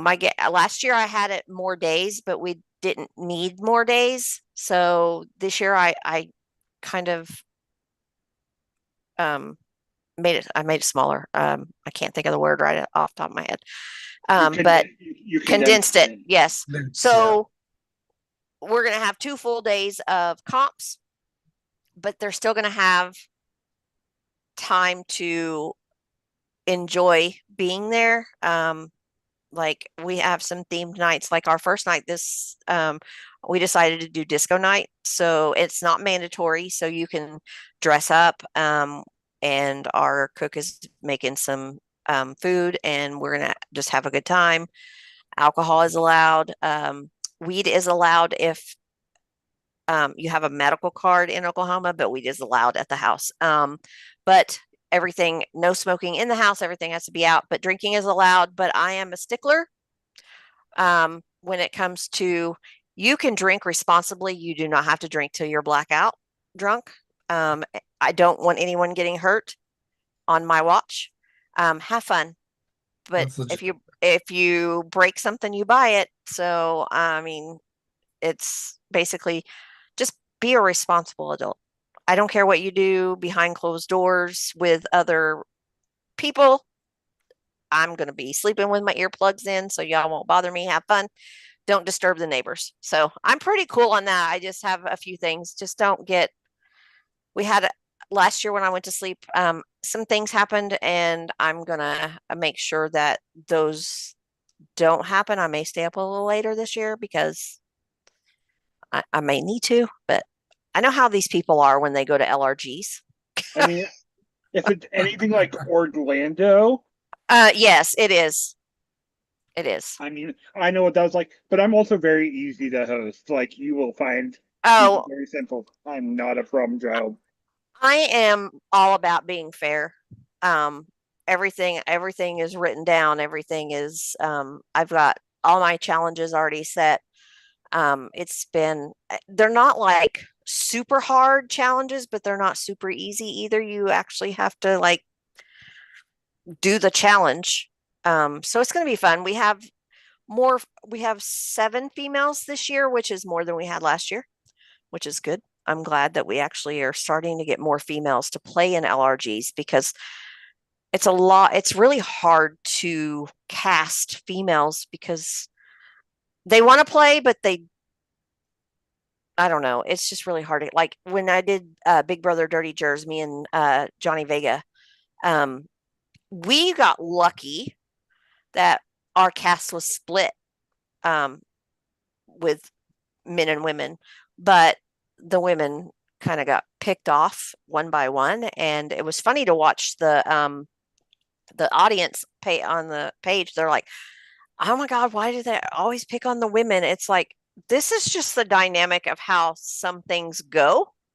Has nothing to do with production because we're just kind of watching how everything goes. But they had a lot of comments about always picking on the women, getting them out first. But Oh, for sure. I was in the viewers lounge. Yeah, you have to win these challenges as a female to be able to make the moves that you want to make. So that's just my thing. I'm all about, you have to win comps. You can be social in these games, but you also have to win comps. So, yeah. Makes sense.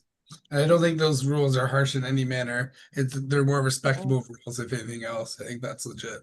Yeah, I'm also big on no means no. I'm a advocate on no means no, and so and that's when my mean side comes out.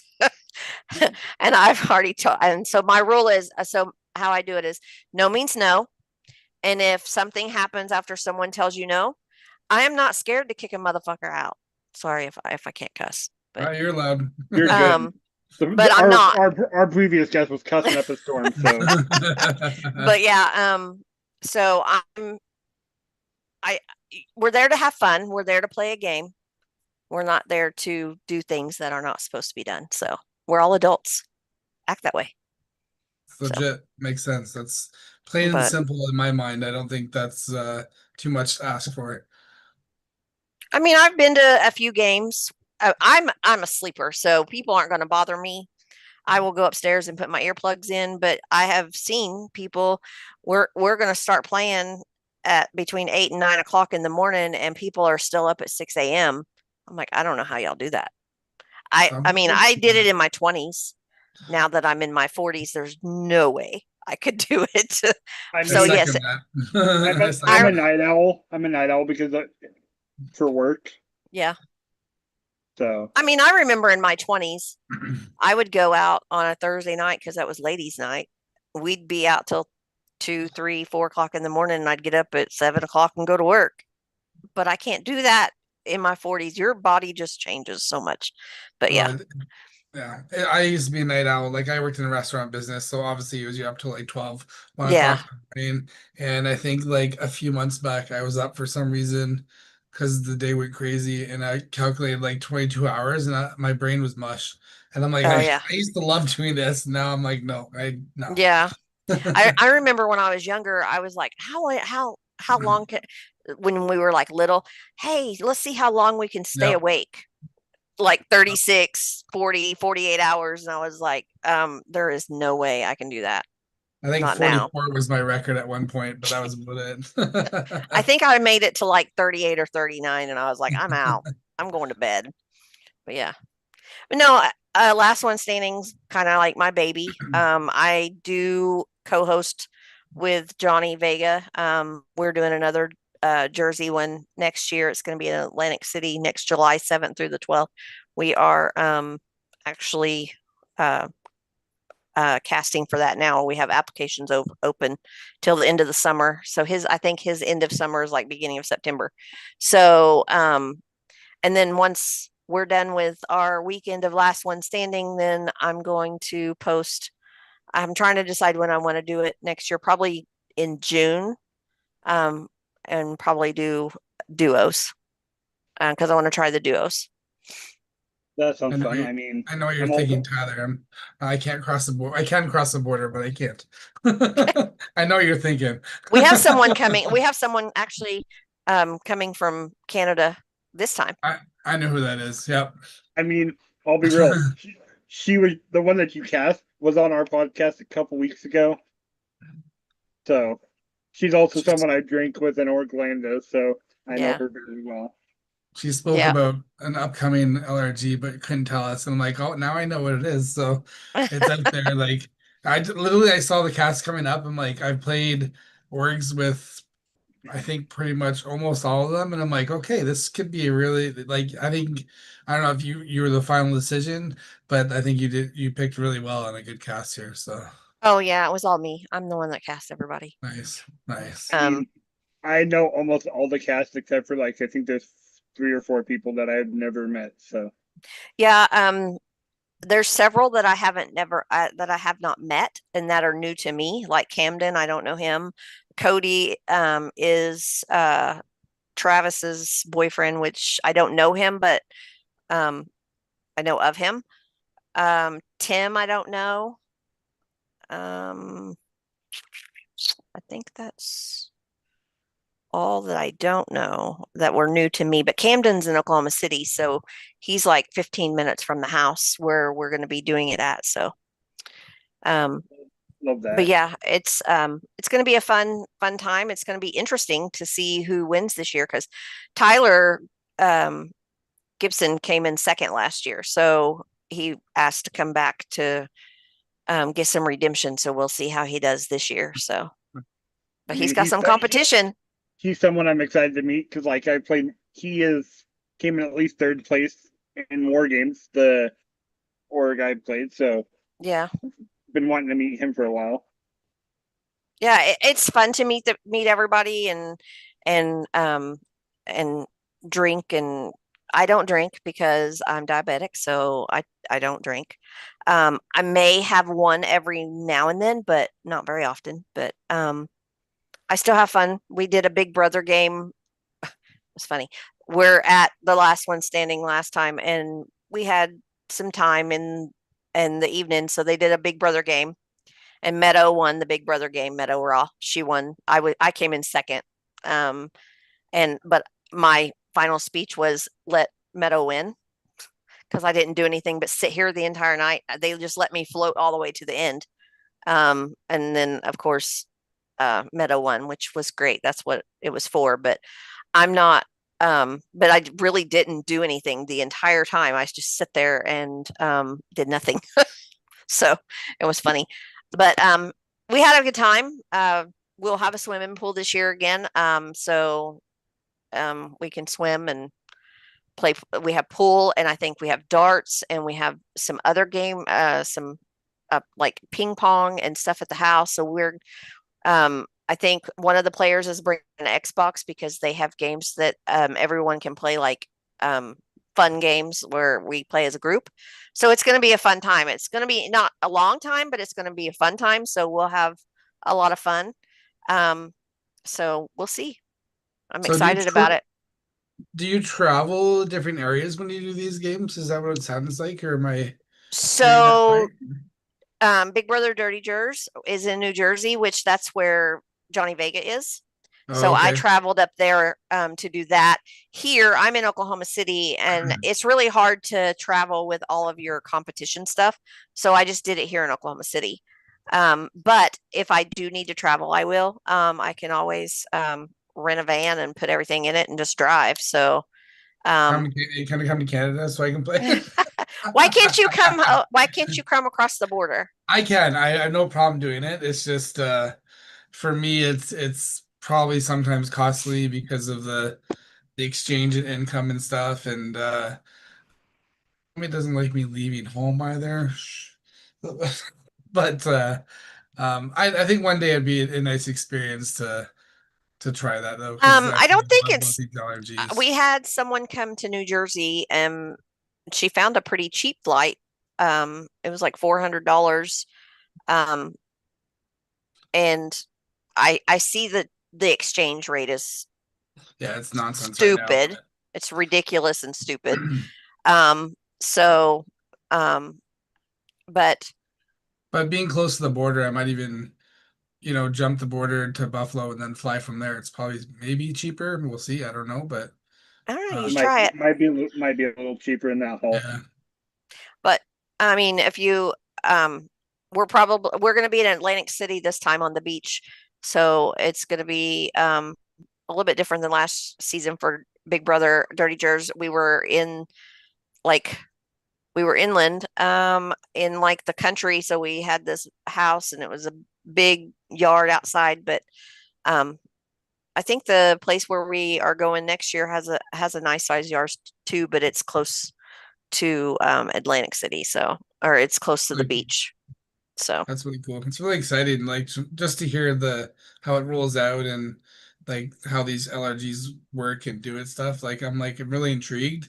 I know that as far as I know, there's only one that's out towards Ottawa that does one, and one of them, I think season two, was played on actually a friend I know, their farm. They use the farmland. I'm like, oh, that's so yeah, convenient. So, but I didn't know about so it after. yeah, so there's several, I think, up north. There's some in Ohio. Um, we have the one in Jersey now. But um, it takes about a year to plant, a little over a year to plant them. That's getting cast, getting everybody paid, getting all of the supplies for all the competitions. Just making sure that everyone is, and we get a lot of drops. I had several drops. So I was like pulling people. I was just like, hey, you want to come play? You want to come play? So I had people drop, and then I got more people. But I'm very appreciative of people who are coming to play the game this year, or this season. I'm excited to see how it goes. So yeah, and so this game, the payout 750. So with it being duos, I would just double it. It'd be 1,500 to the duo, and they split it. So it That's would. wild.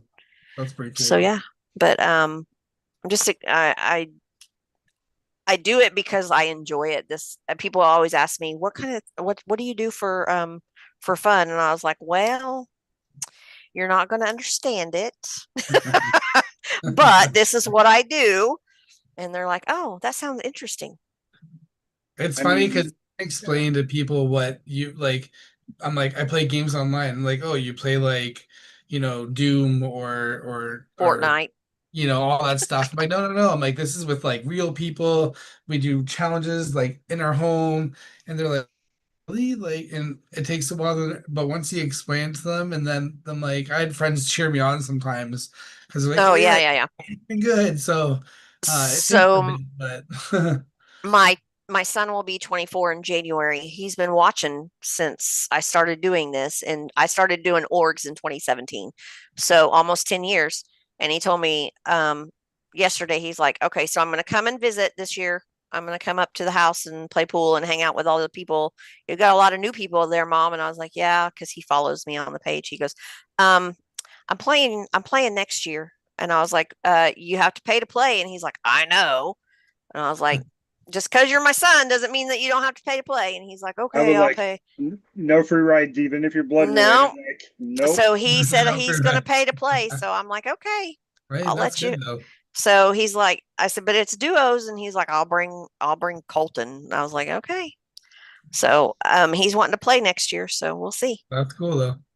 But yeah, he's been watching. He used to sit and like whenever I would do the competitions, whenever I was hosting orgs, um, they would all do the competitions in the background, like when we would create them and stuff. And so now we have family game nights where we do these competitions. They're like, I don't want to play board games. I want to do the challenges that you do in your games. It's like, okay, so that's what we do sometimes. So I love that. Like, got my kids in it. I explained to my wife about orgs. I mean, she just kind of looks at me like, huh? They're fun. My wife gets I'm like, stressed out when I start talking about org. She's like, I don't understand what's good. Stop talking because it's too crazy for me. My and daughter that's why does play the challenges though. So Yeah. like and she likes to that's do why when Steve and I I finish. that's why Yeah. Steve and I started the podcast because we could get on here and talk about it for. Yeah. Yeah. So Make everyone realize what it whenever is. I started it, Tamara, my wife, she was like, I don't like Big Brother. I don't want to do that. So let's just create just a challenge. I just want to do the challenges. And I was like, okay, so that's why we created it. But I That's did so get her to play smart. a couple of orgs. But then she's like, I don't like those people.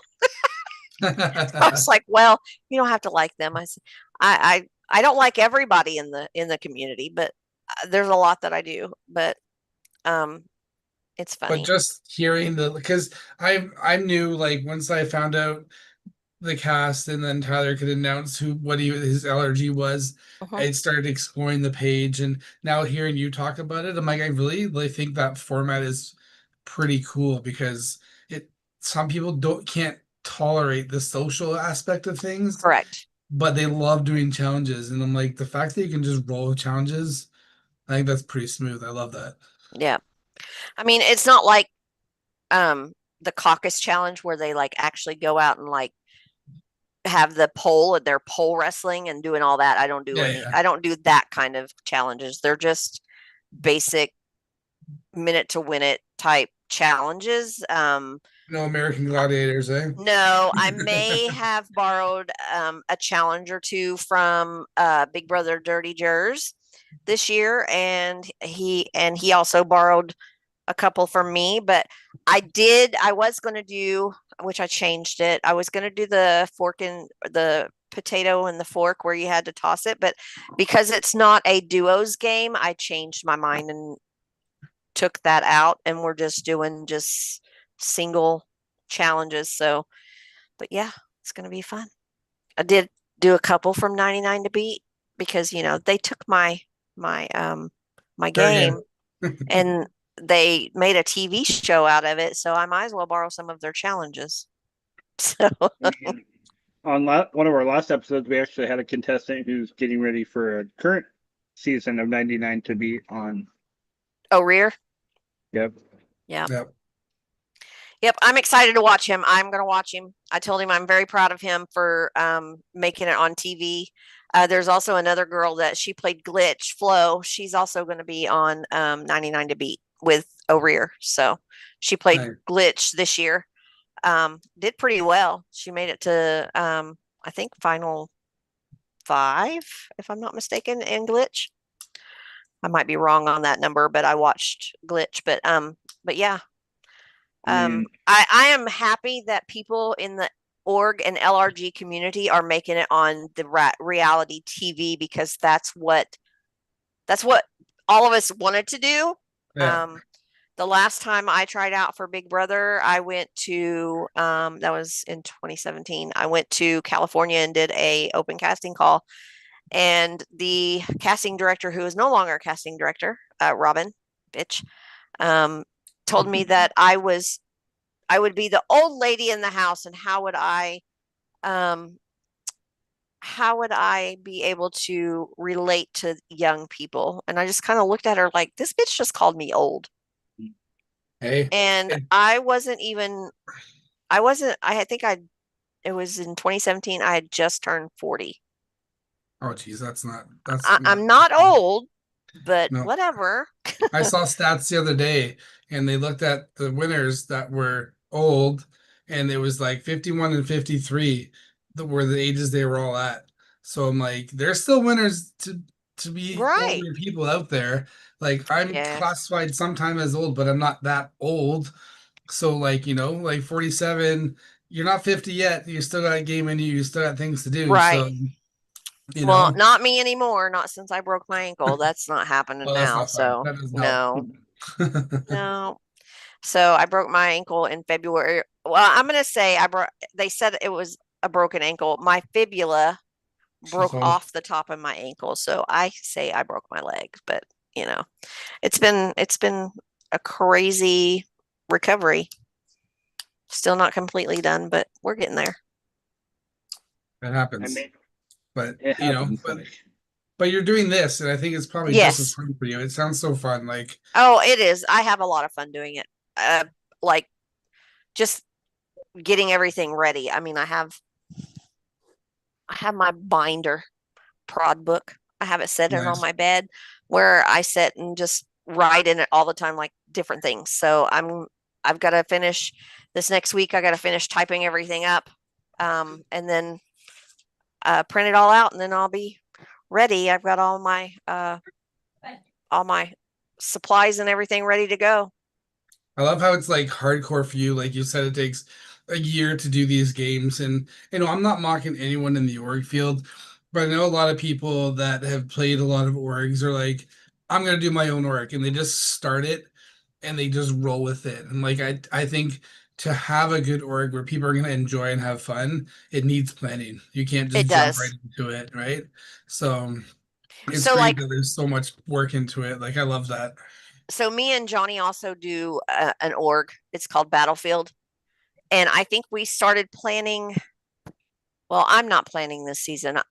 We have another guy that's Stephen Mitchell, Sunshine. Him and Vega kind of took over this season. I'm just kind of watching this season. They're doing another Survivor, and so they are in the planning process of it right now. So we started planning like the I think it takes about 4 months, 3 or 4 months. Like they're in the process of casting right now. So they just chose their cast, and we have a month, and we start in a month. So that gives them a month to get all of their cast photos and all the things that we request from them that we're going to post on the page.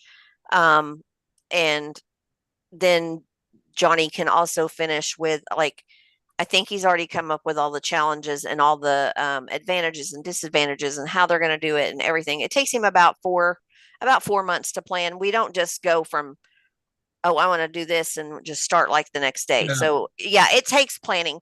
I'm going to say about 4 months.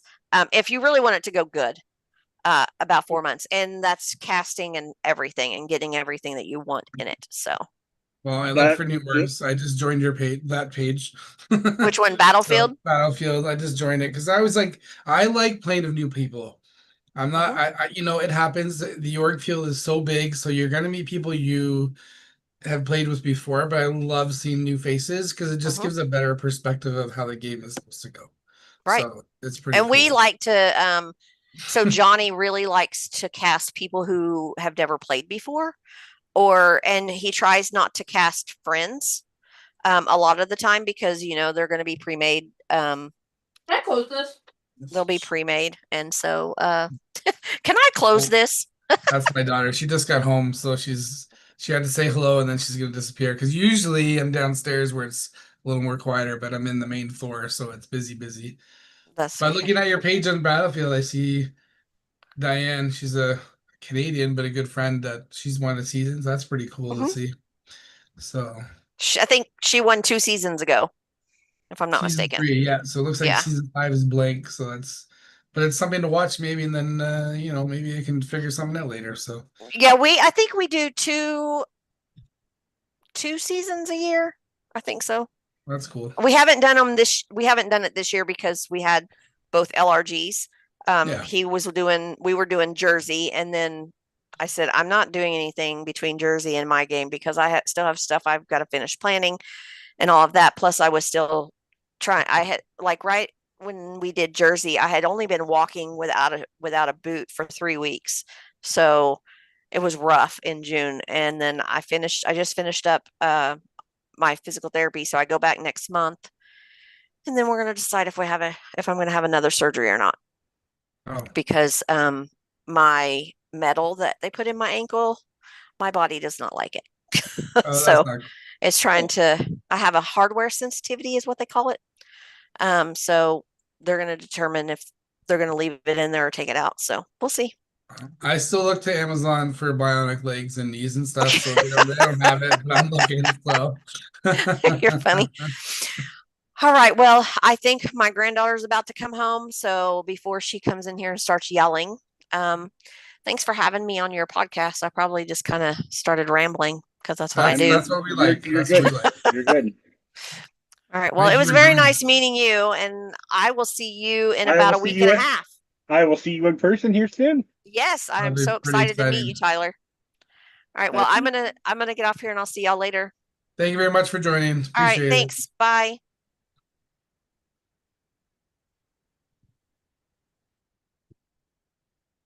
That was great. I like the perspective to hear a little bit more about these LRGs because they are more well known in the States. And they're a little harder for me to get into.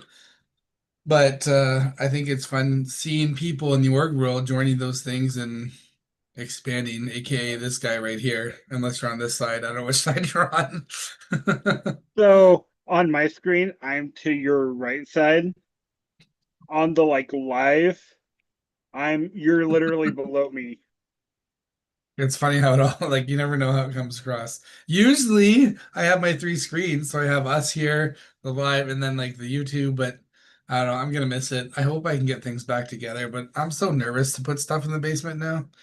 So which we do have a third person. I just sent him the link because I thought Kendra was gonna be a little bit longer.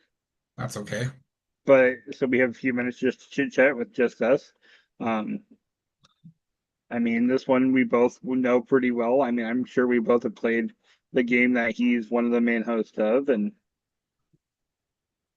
it'll be fun. I always love seeing people come on and when you talk to people in an org world versus a podcast or outside the game, you get different conversation because people have not hidden secrets, but things they just care not to talk about. So I knew at least with Kendra coming, it was going to be a mostly LRG talk. Yeah. Because that is the event that I know I myself am literally going to be traveling to in a week and a half, and I'm excited for her. And Steve, you'll be there in spirit because you'll be on here, and of course, watching my back. You'll be on the back.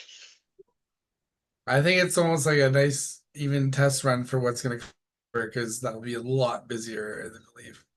So I'm excited. The nice part is though, tonight has went really well. I mean, I don't know about you, but like I was sitting here, I was like, oh, 3 guests, like it's gonna be like a 3, 4 hour a night, like, And I and think we managed it nicely. Everyone's pretty much had an hour I for mean, tonight too. So yeah, it's been pretty laid back, pretty. Um,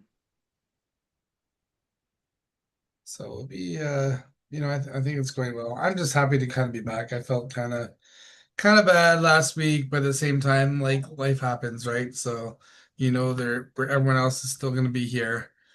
I So mean, exactly like last week. I mean, everyone just saw me, and I got the messages, "Hey, where's Steve? Is everything okay? Is he good?"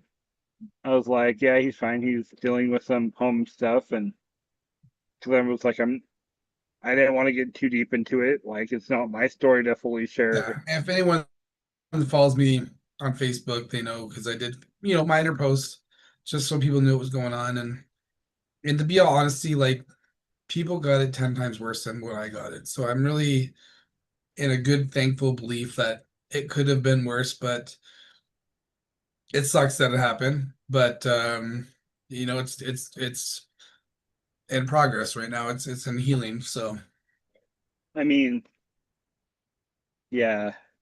I mean, it was kind, but on the plus side, no, I'm saying it was nice to have a break where we're just, you know, focus on real life. Like, it was just able to, hey, yeah.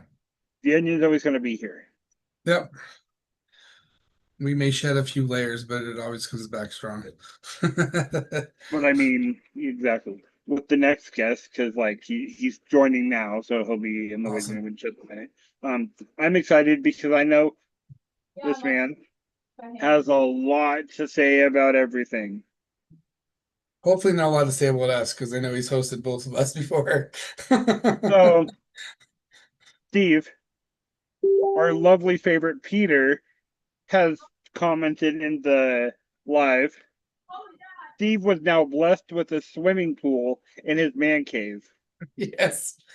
And honestly, to be a part of that, since we're in this middle break right now, the past couple of days, because my basement was being emptied, I lost furniture, I've lost little things, nothing hugely sentimental, but like my family, they love hanging upstairs. They have lots to do upstairs. My man cave is downstairs. And literally right now, I showed Tyler pictures, but it is an open space right now. I feel like we just moved and we're starting over again. So the past couple of days has been so hard because when I want to disappear, I go downstairs, I go to my computer, I go to my Xbox, I do my puzzles, all that stuff, and it's not there. Right now, I was telling Tyler there's a loud buzz behind me because there's huge fans downstairs, but it sounds like all the vents in our system are just on high power because those fans they're loud. They're humming through the whole house, but we need 72 hours to put them on. So, you know, you live with it because we're okay. Everything else is being fixed. Thank God to insurance. But, With and with your comment there, I just seen something pop up on the screen. Peter's like, "Well, it's time to move to the USA, Steve." I will not. I'm sorry, Peter. If you want to see me, you come over here. Or we are live every Sunday. You can just tune on to your Yeah, on. Peter's been here. I know he's been watching a bit. I like I said, I don't have my other screen, so I don't know. I usually follow the chat on YouTube, but Tyler's doing overtime for this stuff today. But Yeah. And with um, that, our next guest just hopefully next week I'll be back. So next guest just entree into, vous next guest. and we'll just bring him in and let him do his own. Dun, dun, dun, dun. What up? Welcome, Mr. Brenden Miller, to the Onion. You are live. And he's in the same spot I see him all the time. Well, it's my best angle. I'm still jealous. I do like that Super Mario behind you. I would like to have that too, but there's a lot of goodies on that shelf, I believe. I mean, unfortunately, we don't get to look at your goodies, Steve. Like, You're not in your They're normal. usually behind me, and I'm in a different room right now, so it's really weird because this is all my wife's stuff around me. So I it's did weird. get some new stuff a couple weeks ago. Did you? Yeah, so I was in Florida and I went to Disneyland and I got a bunch of mugs. So I got this That's fancy. from Trader Sam's Grotto, where you get I had a nice Mai Tai in this and it was very tasty. And then I went to the Pirates of the Caribbean bar and got this lovely skull, which first thing I did was text Noah Hammerman was this is the skull of my enemies, which was I was imagining it was him. Nice, nice. I'm sure he appreciates it. That's awesome. Usually I flash off my Funko Pops that are behind me, mainly Batman. I have a shelf for other stuff, but they're all in boxes right now because, it happens. But Life happens. yeah, Life. life happens. You know.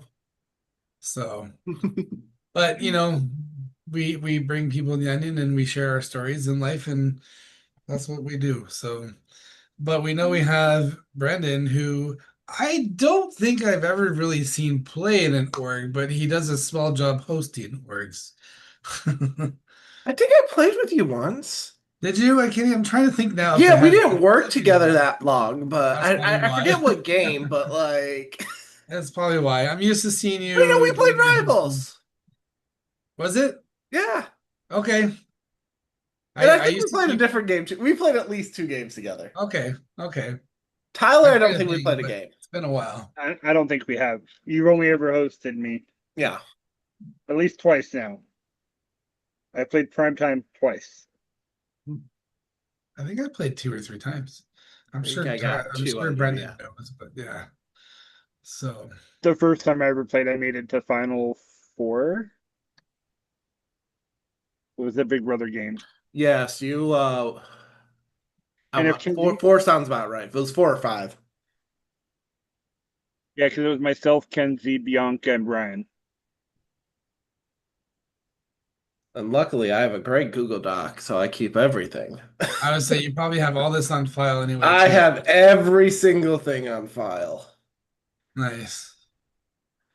Actually, just coming into a browse on your page, you did post something in July and has Tyler's name on it. The final banishment to complete. Yes, Tyler, you were Tied for 4th second. place. Just But short of the finale night. And I still blame Kenzie for that. I mean, because she was the sole vote to evict that one, so. So we usually let everyone kind of broadly expand on who they are and what you do in the org world, and I'll even expand for you because what made you want to host and kind of succeed to where you are now? Yeah, so the story starts I mean, you could say the story starts in the year 2000 when I was a little kid watching the first season of Survivor.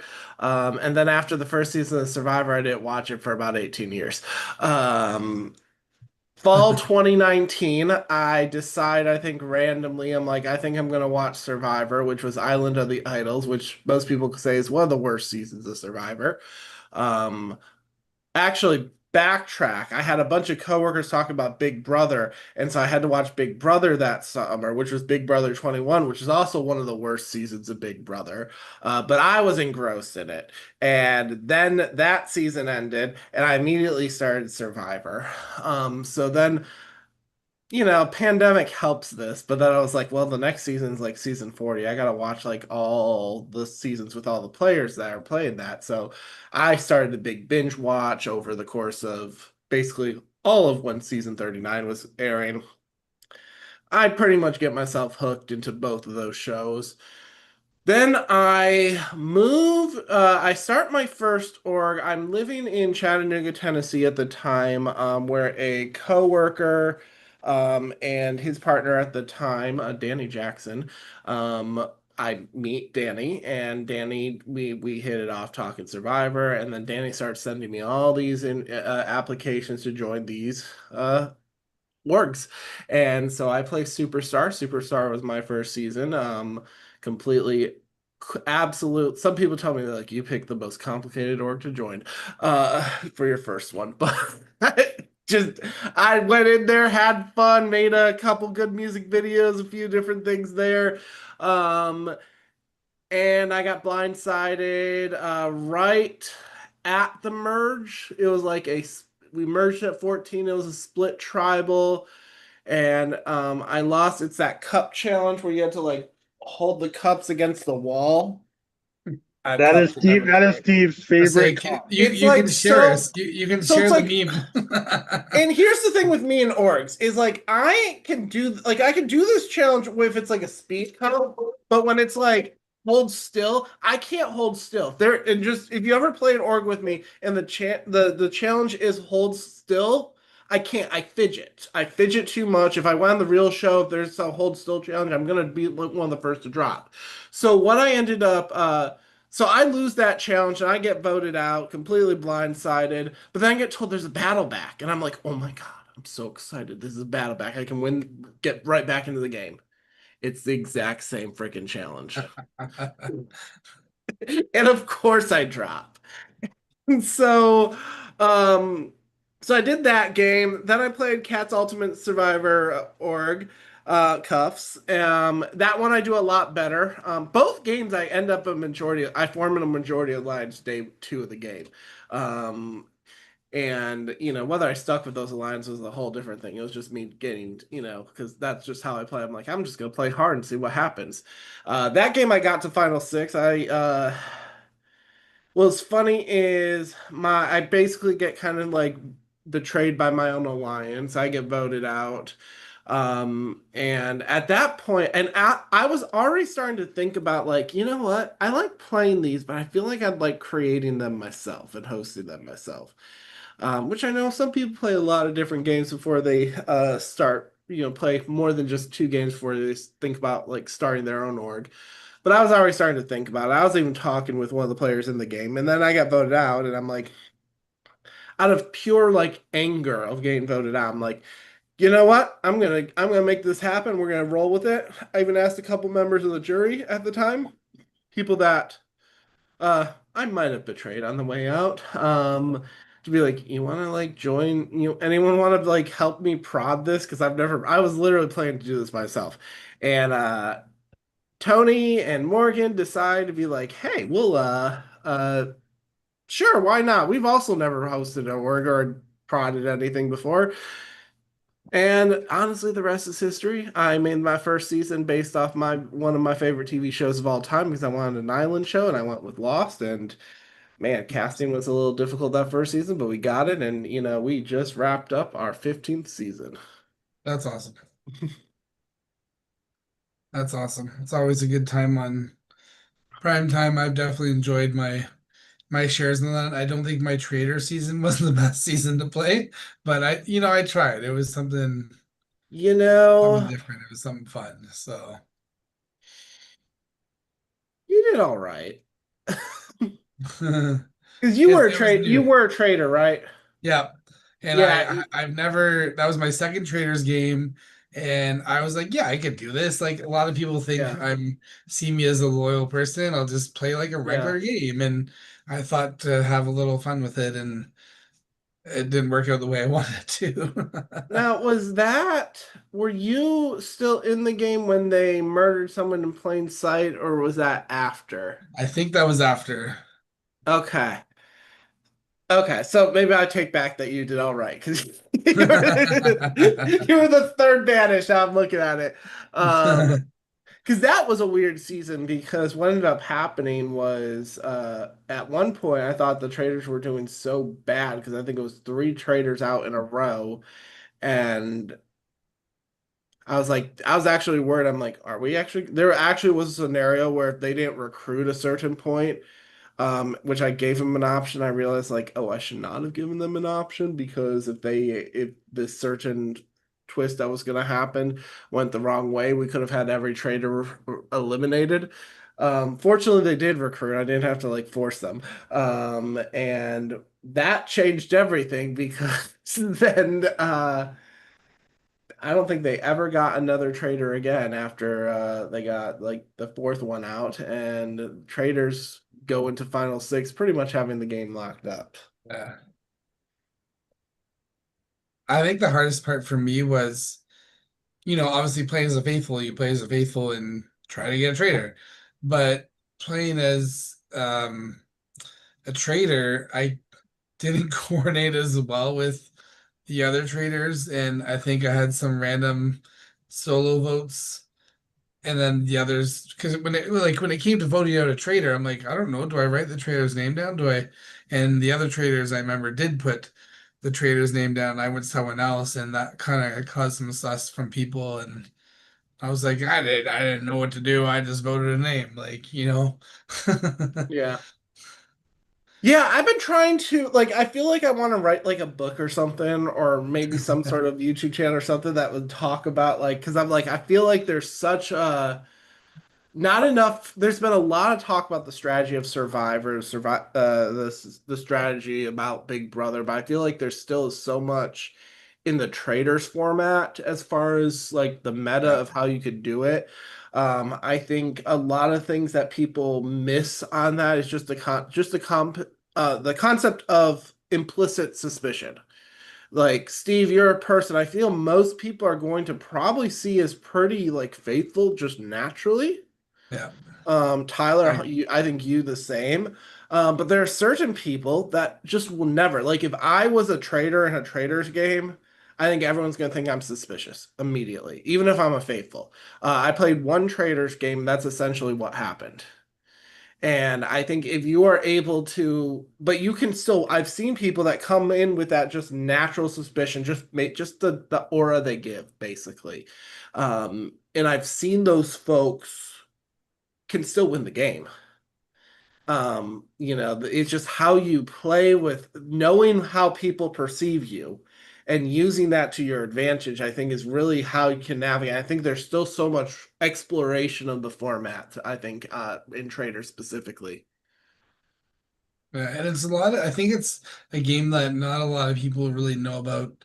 Like they know what the game is in Org World, but I think at the beginning a lot of people are used to like a Survivor, Yeah. possibly a Big Brother, but Survivor is the main, at least I believe, the main kind of focus in an Org World for a bit, and then you realize that there's other different um Yeah, scenarios and changes. it's the biggest thing I've seen in both trader seasons I've run is I think folks still kind of approaching it from a survivor mentality. Um, to be like, I don't want to vote in the minority, but really in traders you can vote in the minority, and sometimes it's strategically advantageous to do so. Yeah. Because sometimes that can start planting seeds for even if you know the way a vote's going. If I could be like, you know what, Steve, I'm a little sus of you, so I'm going to put a vote, even though I know they're voting Tyler out tonight.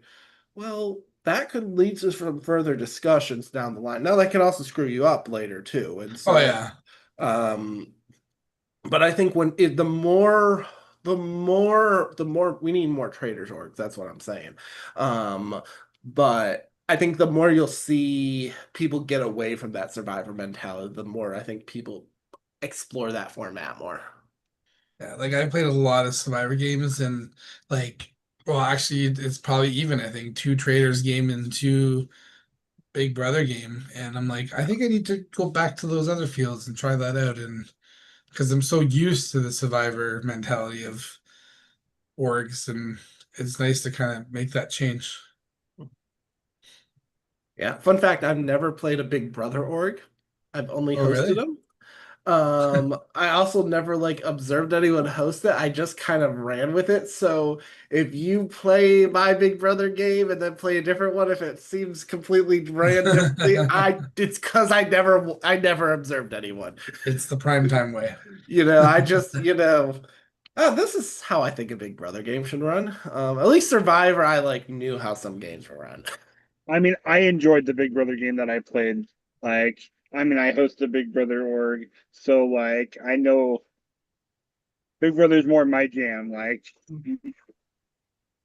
I think I do want to play Big Brother org at some point. I actually think I would do better than a Survivor org, just the way of my natural way I'm good at blending in groups.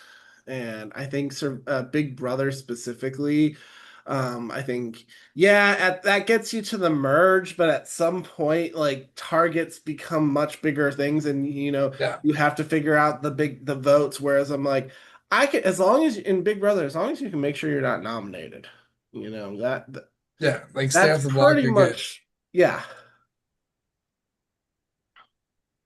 I mean, Don't win the first HOH. That got me in trouble when I played. Yeah, yeah, I know. I don't know though. I think I we've had debates in our prod on like should you win the first HOH specifically in an org format. Um, Part of me have argued that I don't know, you got enough pre-existing relationships anyway, it might not even matter. I tend to be on the real game that you definitely should. But at least one member of Pro Team's made some pretty good arguments. It's like that first HOH might actually be even more important than winning on the it show. it also shows though you're not scared to make that move. You're not scared to have a little blood on your hands. Um, and like you're playing the game because Yeah. like if you want to play these challenges and try to win, that's gonna put you in the HOH at some point, Yeah. and you're gonna have to call. Like nobody wants blood on their hands, nobody wants to call out names, and I strictly went for that last. It was actually War Games. It was Tyler's game, but I went in being like, "Well, we're like 3 days into the game, and these people haven't been social with me. So yeah, you're gonna go up on the block and hopefully you talk." Like, Yeah. and then I had a lot of anger come my way, and they're like, "What'd you do that for?" I'm like, I'm playing my game, and Yeah. that's the thing. If people don't like the game you play, then it's like, you know, Yeah. just gotta stay off the block. Yeah, and I would agree. I think part sometimes I enjoy watching the Big Brother more than even the Survivor because a lot of times people get very, very cowardly when it comes to like Survivor games. I mean, they do in Big Brother. We saw that a lot, Tyler, in your season, where some people are like, I'm like, the big threats are right in front of you. Why don't you make a move against them? But I think in Survivor, it's just so much easier to hide in numbers, whereas in Big Brother, someone has to take that HOH position. That's, you can't not have an HOH. Someone has to put Yeah. nominations. The votes are maybe places you can like hide stuff, but that's pretty much it. I think it's just you have like you no, you can't. No one can just be like, we all voted together. We voted this. No, someone put someone's up. Someone's getting blood on their hands every Yeah. round. Because you can get mad in a Survivor game, be like, "Yo, why'd you vote me?" But you can smooth that off easily. Like, when you're up on a HOH, you're calling people's name out, and especially if they were already on the block before, and then it's like, why? But I like the perspective of it all. I think I'll look for another Big Brother eventually to play because it's, That it's being different. said, I still do more Survivor games than any other format, and I still, there's just something about the Survivor org format, And and I think it connects to more people, and I think I get to be more creative as a host when I do Survivor. I do find when I do Traders, or actually more Big Brother, there's less opportunity because at least modern Survivor tends to be very, very advantage heavy, very, very a little more twisty. Big Brother has a lot of just like general random twists, but it really actually, when you look at the format, it's not as much as like a lot of where I can like, here's an extra vote, here's a steal a vote, here's a idol that works in this particular three different ways. Big Brother you can have some of that, but you can't have too much of that because there's just the way the format works and how many people are eligible, and how many people you have on your cast. You just don't have that opportunity as a host. So Big Brother tends to be a more straightforward game, even though that's the one that's expect the unexpected, quote unquote. yeah, um, no, I don't know, I like it, and I think it's because coming into the org world, I started with Survivor, so I feel like that's just the game to play. But then later on, a year after maybe, I found out there's other styles of games, and I'm like, okay, maybe you got to jump into that. And like I've actually played a mole game before, which was really fun, really different perspective when you've played Survivor for so long. Um, and then there's Survivor games within something different. Like I feel like we just mentioned this, but like this is a Survivor game, but it's a different mentality because you have to make your way into the game.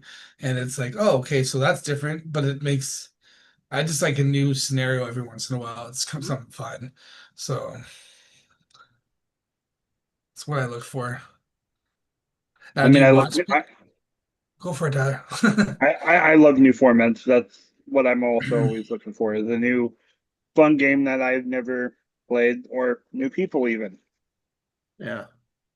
Well, and I make sure when I do my games that, I'm not really one I'm going to create an original format. I really, some people post, be like, you should do that, but I'm like, honestly, I'm like, I spice things up. I don't just do Survivor. I don't, I'll do a couple Big Brother seasons. I've done two Trainer seasons. I've even done a couple minis, but, um, each of my seasons because I'm very theme heavy, and when I put a theme in, my themes aren't just copy paste and add change the graphics to fit the theme. And my Zelda season 2 was, I had a whole elaborate dungeon season, so you had to explore dungeons each round.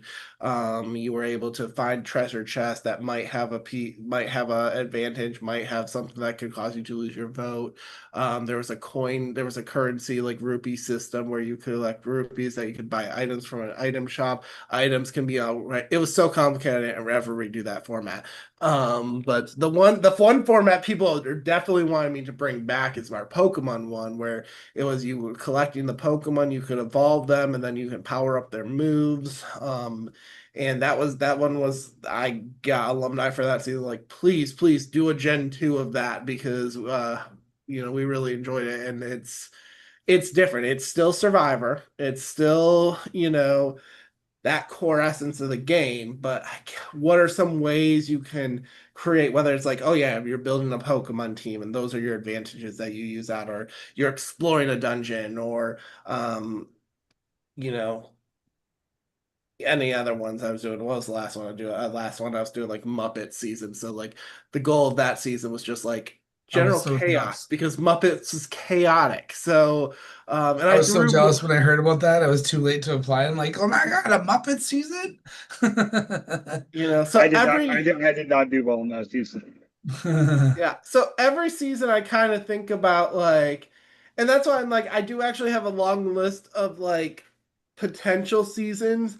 And some of them I do have a theme, like, oh, I really want to do this theme, but I still haven't really thought and clicked in my brain on what I could do different. So I'll just give an example. I have a folder right now that is a Survivor Lord of the Rings. I love that is a goal I want to do. It actually was going to be like season 13 or so, but because in my brain I was like, okay, here's a couple ways I could do it, but I was never like in love with it, and then I fell in love with a different idea. And so I just I've had a logo for Survivor Lord of the Rings for a very long time, but until I'm like, and sometimes I'm like, it's me showering in the morning and be like, that's it. That's what Lord of the Rings Survivor works. That's sometimes it's one word is for Muppets, it was literally chaos. I'm gonna make every advantage in this game be as chaotic as possible. What if we had more idols than we had any other season? What if every twist was something where people just like randomly show up to tribal councils, do all this other crazy shit? That's the goal to come up with an idea and then design your twist around that to still fit the theme and then still be true to the original format of Survivor, Big Brother, whatever Yeah. format you're doing. No, I like that. I like seeing different themes because it intrigues people. Because everyone's like, "Oh, a Survivor game is a Survivor game," but when you add a theme or scenario to it, I think that triggers people in more. Because we can theme it out on different Survivor episodes, like Pearl Islands and Australia, or whatever stuff like that. but when you add something that kind of links people in, like, and I don't think you've done it, but like, looking at your Super Mario, like do a Mario kind of theme, or, we've seen Disney, we've seen a lot Season of other 6 was things. Mario. Okay, I figured it was out there. I'm like, I bet you did it. So, Yeah. Um, yeah, and people post theme ideas. They're like, you should do like a like Walking Dead season. And I'm like, I mean, I watched The Walking Dead, but I gotta love what I'm doing. I gotta love the theme, So, I'm very quick to shoot down, but I also do some really random ones that you'll never see. Like I did a Hamilton one, I did a White Lotus, season because I'm like, okay, what was I gonna do for Big Brother? And I was like, I want a format that I'm like that makes sense for like you're putting people in like a house. And I guess a resort kind of makes sense for like a Big Brother season. So White Lotus, and we love ourselves David versus Goliath's Mike White. So yeah. I love seeing like new new stuff, but like I also worry like, when I got invited to a Pokemon theme. I'm like, guys, I work with kids. I know they know stuff about Pokemon. I don't know stuff about Pokemon. And yeah, I'm like, am I gonna do good in this? I don't know, but I'll still play it. We'll see what happens. And then yeah. people talk about different characters. I'm like, yeah, that little yellow thing that looks like a duck, and you know, And that's one of the goals I've always tried to do is make sure like it does help you'll enjoy it more if you enjoy the theme, but if yeah, you don't, like it's still gonna be playable if you don't.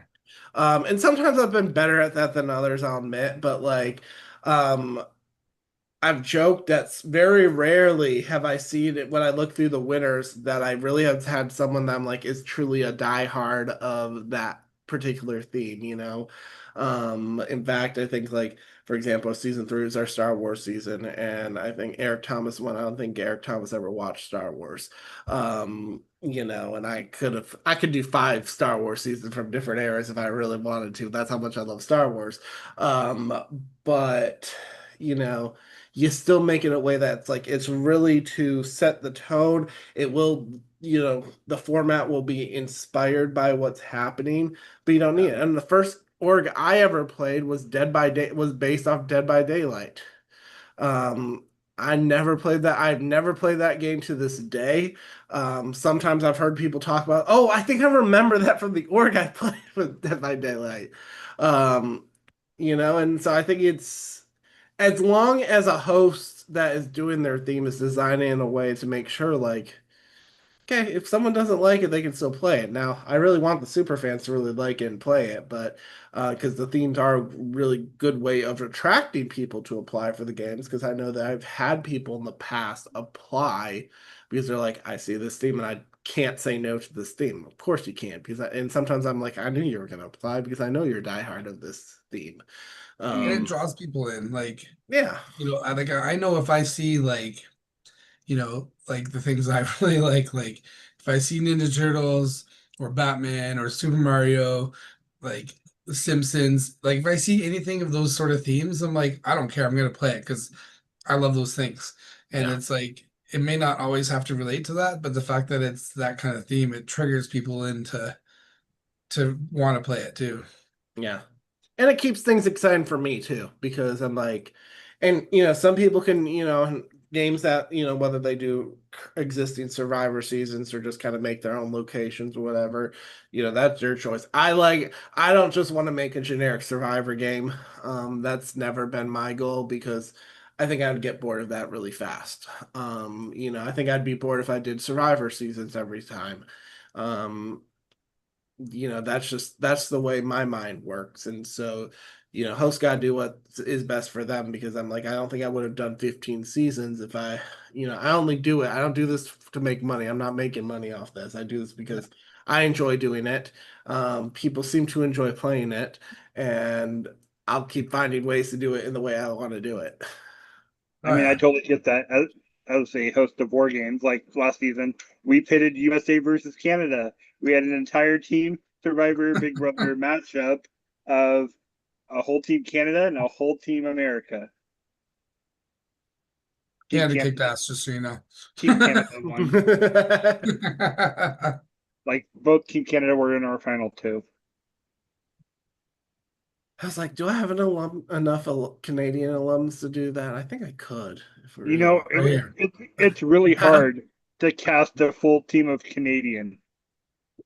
And that's the thing. When I play in org, I always make sure, like, obviously I'm not by my desk, but I always wave my little Canada flag. I'm like, anyone else out there?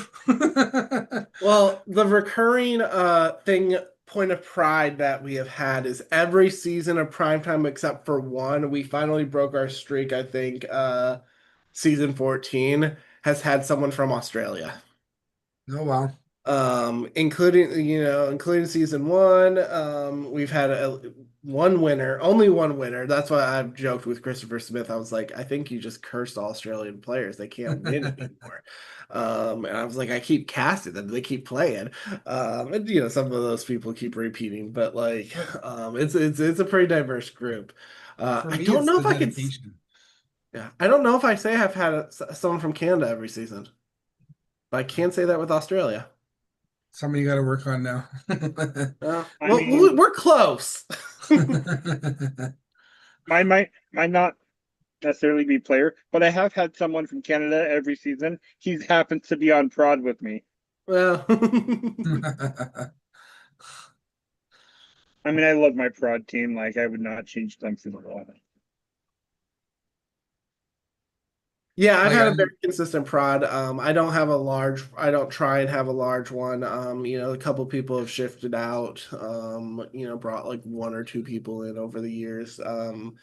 But yeah, no, I think having a good prod that, especially as long as people know their roles and kind of what they want to do, and I support them and how much they want to give to the game and how much they don't. I know one of your prod members is currently in the chat right now telling us you're not sporting your primetime buff. Oh, I uh-oh. do. Let me That's pull it true. He out. should be rocking that. I'm sure I think she's that's wearing Jenny hers too. London. It was Jen. I finally made some Yep. merchandise. We got our own primetime buff. If anyone wants the link, you can buy it. I don't get any money from it. But yeah, here's our. I like it. I'm not actually a big like buff wearer, but maybe I'll wear this on my neck.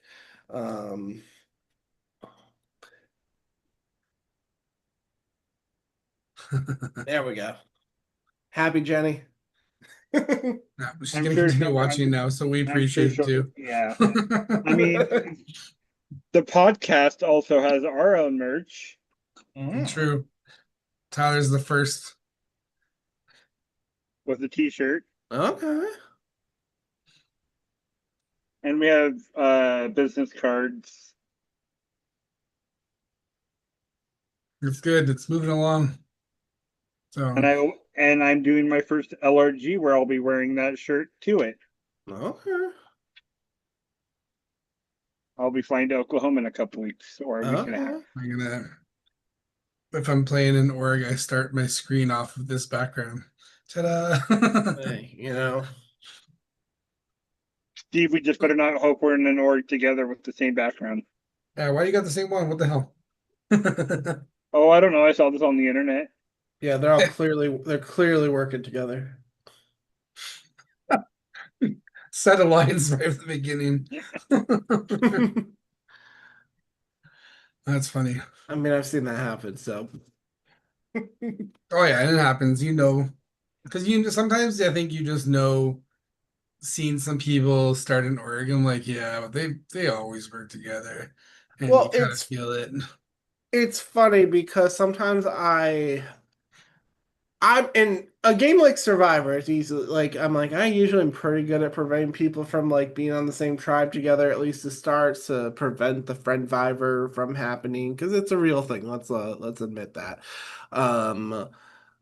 But then sometimes I always get blindsided by myself. And I'll be like, I'll pet them, and then someone tells me later, you're like, they're like super best friends in real life and like are basically neighbors or something like that. I'm like, oh, I did not realize that.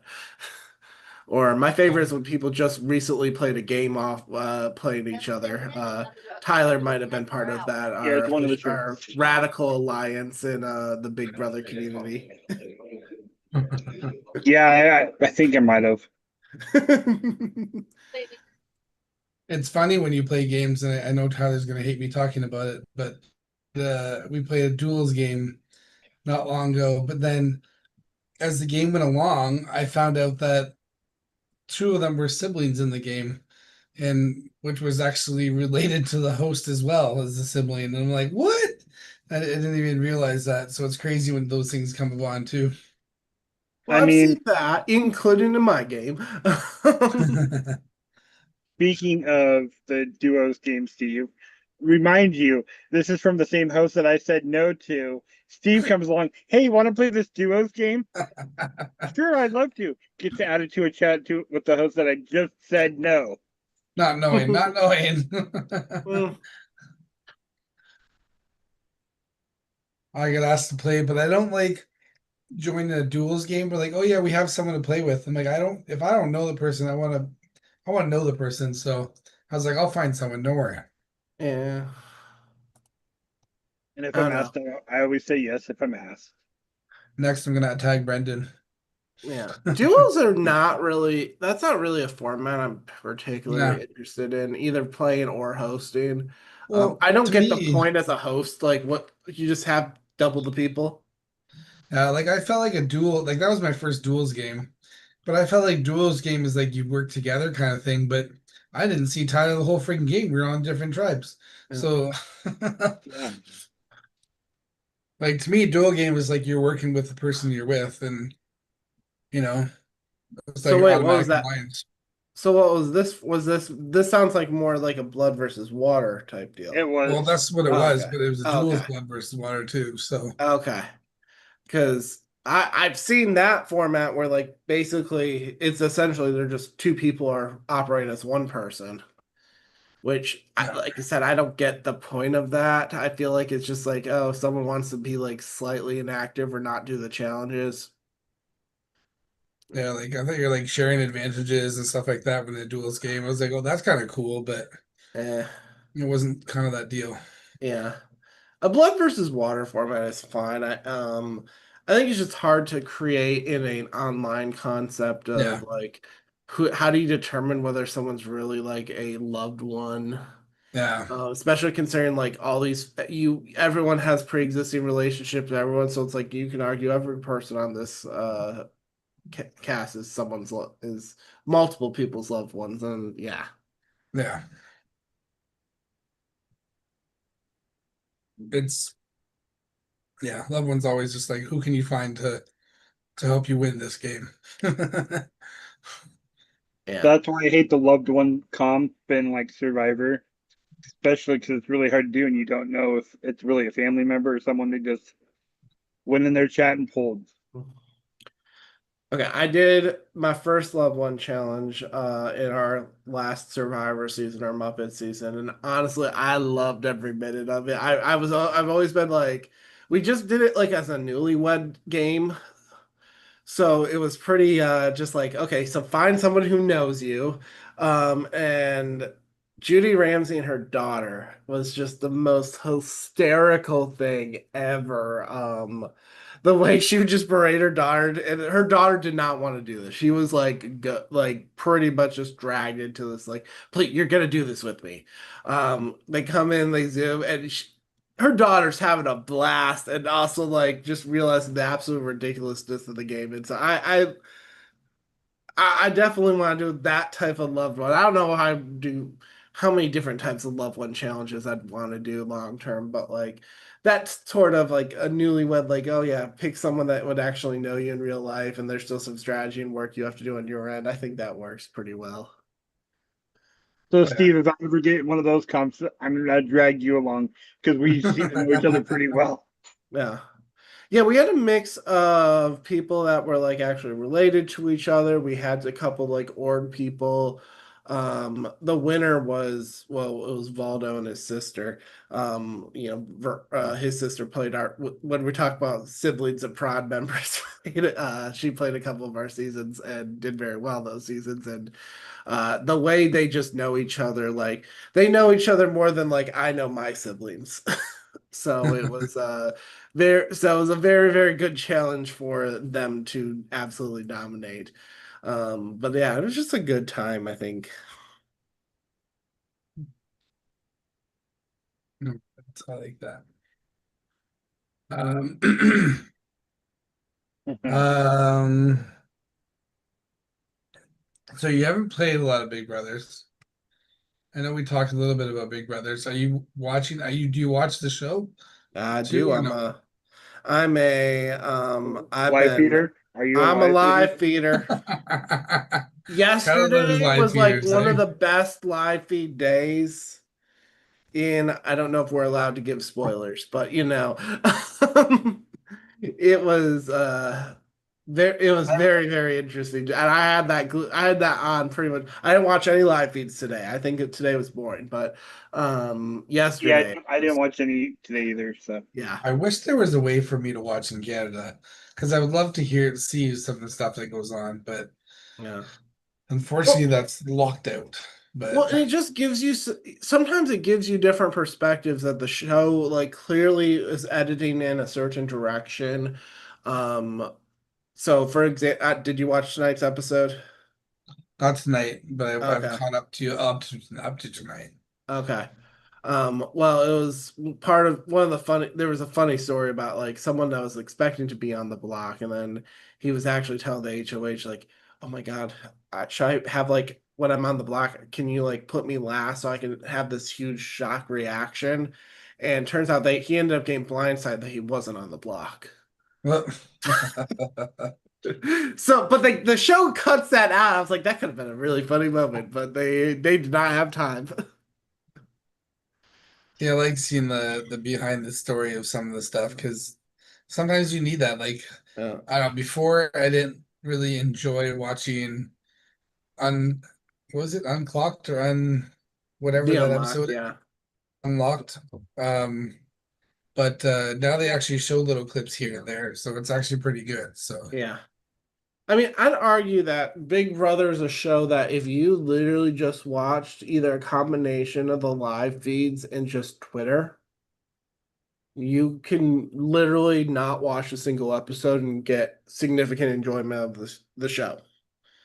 And I don't know many other shows that you can do that. It's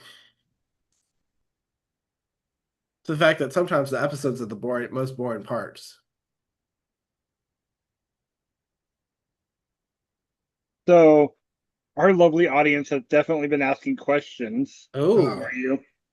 One person in particular wants to know, would you rather host your 5 favorite reality stars on an episode or a season of primetime, or witness the Detroit Lions Super Bowl win in the next 5 years? always the Super Bowl win. That's no question. That That is that the was one. that was asked by Peter. As I'm wearing a Detroit Lions Star Wars shirt right now. it's Yeah, so I was born and raised in the state of Michigan. I've been a diehard Detroit Lions fan since the Barry Sanders days.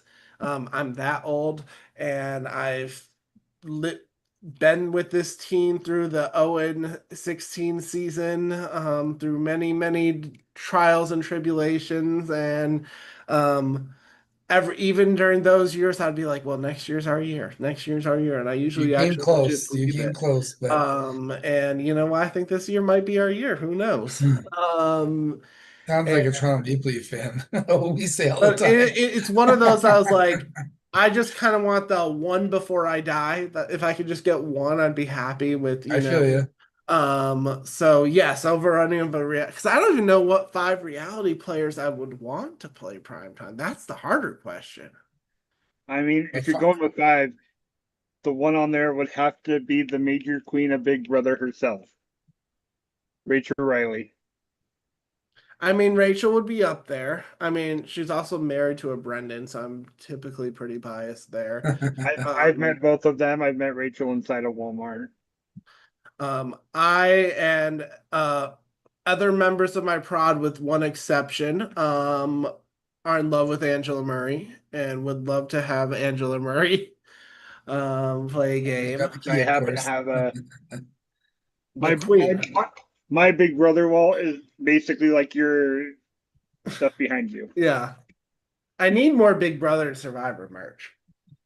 That Survivor, everything else is over there. Yeah. I don't care about that stuff. Like that's like the overflow wall. When you think about Big Brother and the state of Michigan, we like Michiganders clean up on Big Brother. I mean, you got Dan Giesling, Nicole Franzler, Taylor Hale, Xavier Prather, um, Tiffany Mitchell, and a lot of them are more recent people. But we got a lot of Michiganders that are Big As Brother you're legends. naming out those names, I'm like, I have that one. It's so funny that the question came up about football because we were talking about like different themes of football and stuff. I was looking at your Detroit t-shirt and I'm like, you should have like a sport related org and make it everyone like one fan from each football team and see who's the final survivor of who survives. So that was actually the original plan for our NFL season. I wanted to have a 32 player cast and have like basically two simultaneous games happening. Um, I just kind of didn't recruit enough players to play, and that's the only reason it didn't happen. 32 is Um, huge. That's a big it's a, test. and honestly, I ended up playing a very similar format very shortly after, and I was like, actually, I'm okay with the fact we didn't do that. Um, but that was kind of the idea. Is like each person would be like the representative of that of Because one of the NFL teams. that battlefield would be huge because I know, like, for one thing with football, people are like, they're do or die for their team. So, to be eliminated out of the game when you're repping one of your favorite sports team, it's gonna be like, ah. Yeah. So I think that'd be pretty cool. I'd rep that in hockey. I follow football, I'm not huge on it. I've come back to baseball again, and that's been kind of fun. So even though I'm my Jays also a aren't big doing too baseball well. fan. So Detroit Tigers are my team. If it's the Detroit team, that's I usually had to guess. I wonder. um now college sports gets really more tricky for me because as someone who does work in higher education and I've worked at multiple fairly major universities as well as have my own like childhood ties. I have a lot of teams that I end up having to root for in a given weekend, and it gets really awkward when they play each other.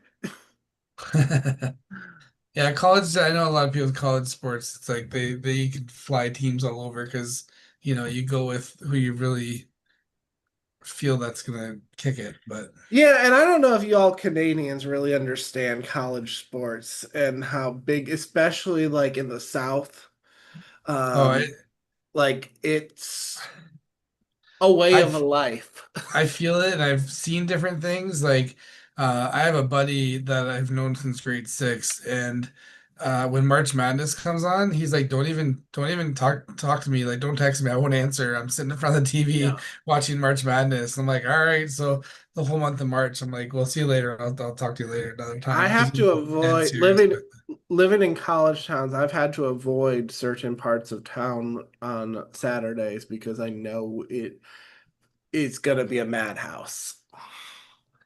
And I currently live in a place that's also a basketball school too, so that hits all the winter as well. And it it. still is pretty Yeah. bad in the fall too. Wow, yeah, that would do her. That's wild. So Peter came up with another question. This time it's for all three of us. Mm. Oh, If you had to wear a Big Brother punishment costume for a full week in real life, which one would you pick? it's not the red leotard, I'll tell you that right now. Honestly, I because could of rock it. what I do for work, it's gonna be the egg detective costume. Because of what I do for work, my residents would love that. I like the egg detection one, but honestly, just because I liked a good laugh and I like some humor, I believe it was last season, The Butler. I think that'd be pretty fun just for, shits and giggles. I'd want one that I wouldn't have to do any like random task with that. So at least with like Angela and the egg, she didn't have to like she wasn't woken up in the middle of the night to be like, hey, do this. Yeah. Um, I think this is gonna sound terrible, and I don't know if I don't really have the physique for it, but like Give me the Adam and Eve and attach me to someone really attractive, and then I'm stuck with There you that go. person. Yeah. Oh, darn for I'll be honest, I kind of like those on the live feeds the past couple days. If you know, if you know, you know. Right. I mean, that brings me to a random question. Giving the orders, who would you want to be attached to if you had to be attached to a random order?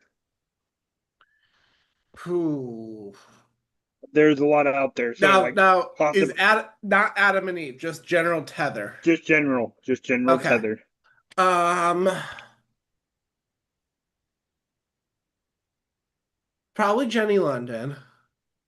I feel like, Oh, she can appreciate that. She's watching. yeah, She is watching. anyone but Noah. Why not? Come on. I would, yeah, because I can't get myself like kicked off the game because I would probably have to murder him. Um, He'd be up there. Morgan Miles would be good. Not to just name my prod team, but who else would be really, really good?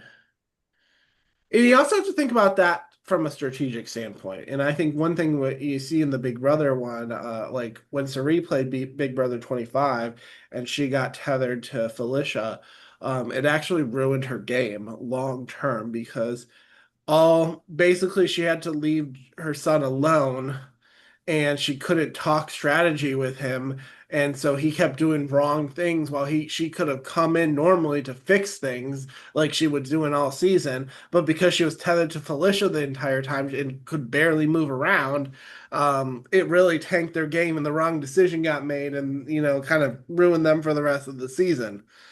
um so I'd have to also think about like, okay, who would I be? I know people who would want to be attached to me. Would I want to be attached to them? Is one question. I mean, Peter commented, no one wants to see Noah in that leaf costume, in those leaves. I could be tethered to Melissa Swanky. I adore her. Yeah, I think that that's would be a great. good tether. Because it's got to be someone I can be like one, can I tolerate? Also, can I actually work lockstep strategically with? And I think those two would probably be the ones I would do first and foremost. I mean, there's a lot of people I don't want to be tethered to. There's a lot of people I don't want to Like, be there's a lot of tethered people that you like. You love the way they play their games, but at the same time, I don't know if I want to be tethered to them because sometimes the game gets a little wild. So, Absolutely, yes. I mean, I only have one person on my do not cast. Like, I will not play a game if they're cast list. So, for given reasons of last year Orlando. So, I mean, I still don't have anyone on a DNC list. I have people I'm like, I don't know if I'd want to play a game with, but I also I'm like, I mean, they're not toxic, you know? I mean, unfortunately, the one time I forget to put a person on my do not cast list, I ended up playing prime time with her. Well, did you put him on the DNC list? No, it's the Well, one time that's I your forgot. fault. The one time I forgot, and I was like, Well, that one's your fault. that's why I said the one time I forgot to put her on. I've also had people get mad at me because they're like, how dare you cast them? And I'm like, you didn't put them on the DNC. Well, you should have known. How the hell should I have that's you known? don't know. Like, Like that's why I said it's my fault. Like I'm not saying it's your. yeah. It's But I've mine. had people not take ownership for that. And I'm just like, come on, man. But actually, the funny story is because of primetime, we worked out our differences. We've also So done that before a couple times where I'm like, people are like, I definitely don't want to play. I should have put them on my DNC list. And then like they end up working lockstep and they fix all their beef that they had earlier. Sometimes the beef continues, but we've had that too. But um, we bring people together in prime time. That's the goal, love, joy, That's the matrimony. thing. You gotta enjoy it at the end and be okay with it. As Julie Chen says, love one another. Yes, yes. The questions keep coming from Peter. Peter's on it. Okay, Brendan, who do you think wants to be attached to you? Noah. Mm. Noah probably does. That's the thing. Maybe Peter. Nicole Baker does. And if she denies it, she's lying.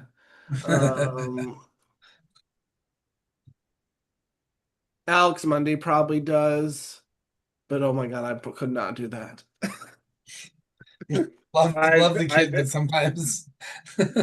I have gotten drunk with them. Actually, on no, I think it was Brendan. He played that season with me, right? What? Community, yeah. Yeah. Which I've also never seen that show. So like I only played the season because it was a Big Brother game. There's only one person that I think actually like watched Community. Ryan. Yep, and which did help. There was one challenge I was like, he actually that knowing Community really helped you. I'm just waiting for more questions from Peter. Like I know he's pretty one so Peter like Peter would tether to me, I think. I don't think Peter would not would he be a fine tether. I mean anyone who wants to get drunk with me is fine to get tethered with me, so There's Just also another not your when you drinking hand. you also have to think tethering is there someone you want to tether yourself to make sure they're not pulling shit behind your back. So Yeah. that could be a strategy too, to be like, okay, no, Keep them I don't close. trust you, and I think you're gonna want. So if I'm tethered to you, then you can't say anything bad about me without me knowing. That's true. That's funny because I was thinking about someone for me, and like I'm in a game with this person right now, and the lines were crossed. But I still think he's a swell guy. He's been on our podcast, but joking. Um, I think he's a great person to talk to, great person to play games with. He just did not work on the right side with me, and we had a bit of conflict, and we said straight up, like, outside of this game, we're cool. It just sucks that this game we betrayed each other. And I'm like, that's how these games are, but the fact that we can end the game and still be cool, like that's how you play these games. Like you Yeah. can't, I've been blocked before. I'm sure everyone's been blocked before, and I'm like, whoa. But oh I look don't put anyone on my block list really, because if they show up in the game, let's just see what happens. So there's people I prefer not to play with, but if they show up in a game, then I don't have to communicate with them. So, you know, And sometimes the people that I would not like to play a game are just because I feel like I know your game enough, and I think I'm just bored by it. yeah. Yeah. Like I played games where I've because of a past game entering another game, people are like, we got to get Steve out. Everyone's like, why are you getting Steve out? But it's because of a last game. Like, don't mix games, man. Like, yeah, shit got crazy, but like I don't like mixing games too much unless it was like harsh. If it was personal, then I feel, but that case wasn't personal. It was just a matter of not being a fan, I guess. But Yeah. oh look another question from Peter. Hmm. What was your biggest org fail that you wish you can go back and redo? Org fail. I know See, why. I feel like okay, as a player, as a host, because I feel like There's probably two different things, yeah. yeah, He said both. okay. Of course. So I really don't think I'm like, and I've had like, there's been at least two games where I was like an early boot, but I really don't think those were terribly my fault. Um, and I'm like, I feel like I'm either just on the wrong, just wrong cast or anything like that. Um, or I got swap screwed. I get swap screwed a lot in games, I'll tell you that. Swap. Yeah. Yeah. That's a I have been swap screwed common. more times than I can count. Um, as a host, I actually I always joke that the first Traders game, so the one you played, Steve, I felt that cast just outsmarted me in every way, shape, or form. Oh, I remember we did this, it was a hangman challenge. And I've done hangman in prime time multiple times, and I've always seen players like, it takes a while for them to really get it. So, for this, I was like, okay, so you're all going to work together and go through like to solve the hangman. But, if you have this many misses, then you get an X, and if three X's, you lose the challenge, and there's an incentive for the team for them to complete all the puzzles. They did not get a single uh, strike. um, they solved every puzzle without any mistakes, and I was like, "Are you kidding me?" And they did it in like 5 minutes, and I was just like, I thought that was going to take forever. So that was a big org fail from a hosting standpoint because I've definitely out uh, thought way less of them. The other recurring issue that I think is coming, maybe this is a big topic in the org producing discussion, is the use of AI. Because yeah. I've had multiple times where I have spent significant time making an elaborate word puzzle or picture puzzle or something like that. And I'm so proud of myself. And then I post it, and someone solves it in 30 seconds because they plugged it into AI. I never even thought of that, but that would make sense how people do so well. Yep. And then I was like, and I that happened, and it was honestly that's only been a couple seasons ago where that really became the trend. Um, because I've always been I feel like I'm pretty like famous for having like really elaborate puzzles, and I was like, why are these like they're solving my puzzles super super fast in a way that they could not without a computer assistance. And so Yeah. now I have to think about and pivot how you approach designing puzzles in a way, because the fact of the matter is you can't just create a rule, you can't use AI because Well, yeah, because it's gonna these happen. mother effers are going to use AI Yeah. regardless if you make it against the rules. Um, People cheat, and you have to design your game to know that, like, you can't Yeah. just make a restriction if you can't enforce it. And I can't enforce the use of AI. So that has really been a constant looking forward as far as like, do I design these puzzles in the first place? Maybe I have to rethink of how I hide stuff. Um, but also, is there a way you can do it that you can't use AI? And I think I've done it in a Yeah. couple different ways that I think we've been okay in the last few seasons. But it's a recurring issue, and I call that an org fail too. That's I so funny mean, that you say that because I know there's AI for pictures and stuff like that, but I never even considered that in a puzzle until you said Yeah, that. And I'm like, that would explain because like I love a good puzzle and I push hard to do it. And usually I can get a good time. But when some people do like a minute or under, I'm like, there's no freaking way you did that. yeah. There's Now you like can. like I can make a rebus puzzle, and they you can copy that rebus puzzle, plug into AI, and be like, "Can you decipher this for me?" And it'll do it in 2 seconds. So now I can't do that puzzle in that same way that I used to do just like 2 years ago. I mean, there's still way like AI can't do a jigsaw puzzle like on one of those websites for you. can't Um, do a slider puzzle like so there are yeah, those are things you have to think about too.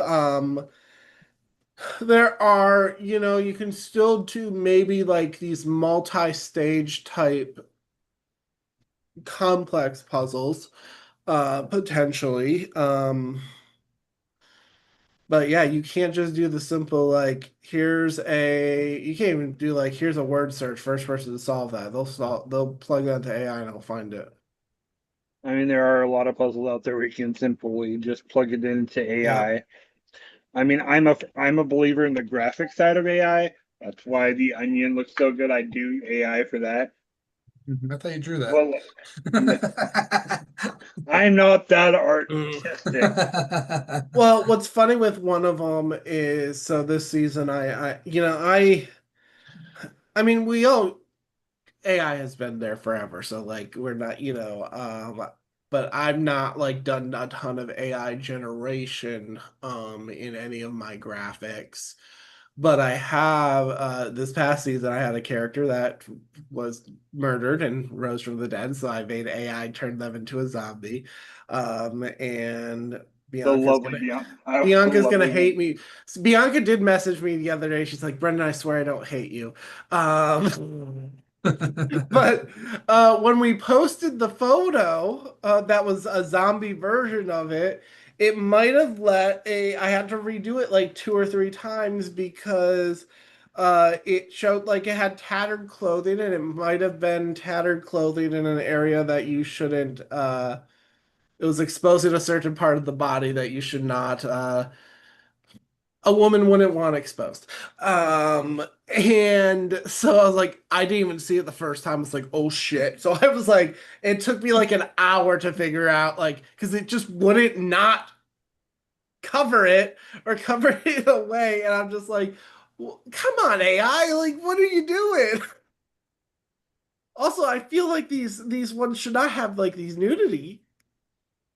What's funny is with AI, the ones they like tell you is going to be nudity are the ones that aren't, Yep. and the ones that aren't are like full on frontal. Yeah. No, I was that was we'll call that an org fail too. I was like that was not. Um, I finally got a good zombified picture of Bianca, but um, that covered up all the parts that should be covered.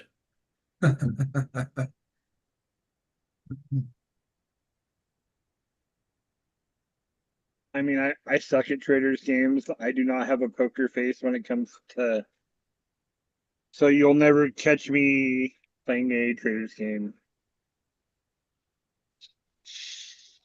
You know, I'm not. I don't think I'm really good on the lying side of things, but I think also.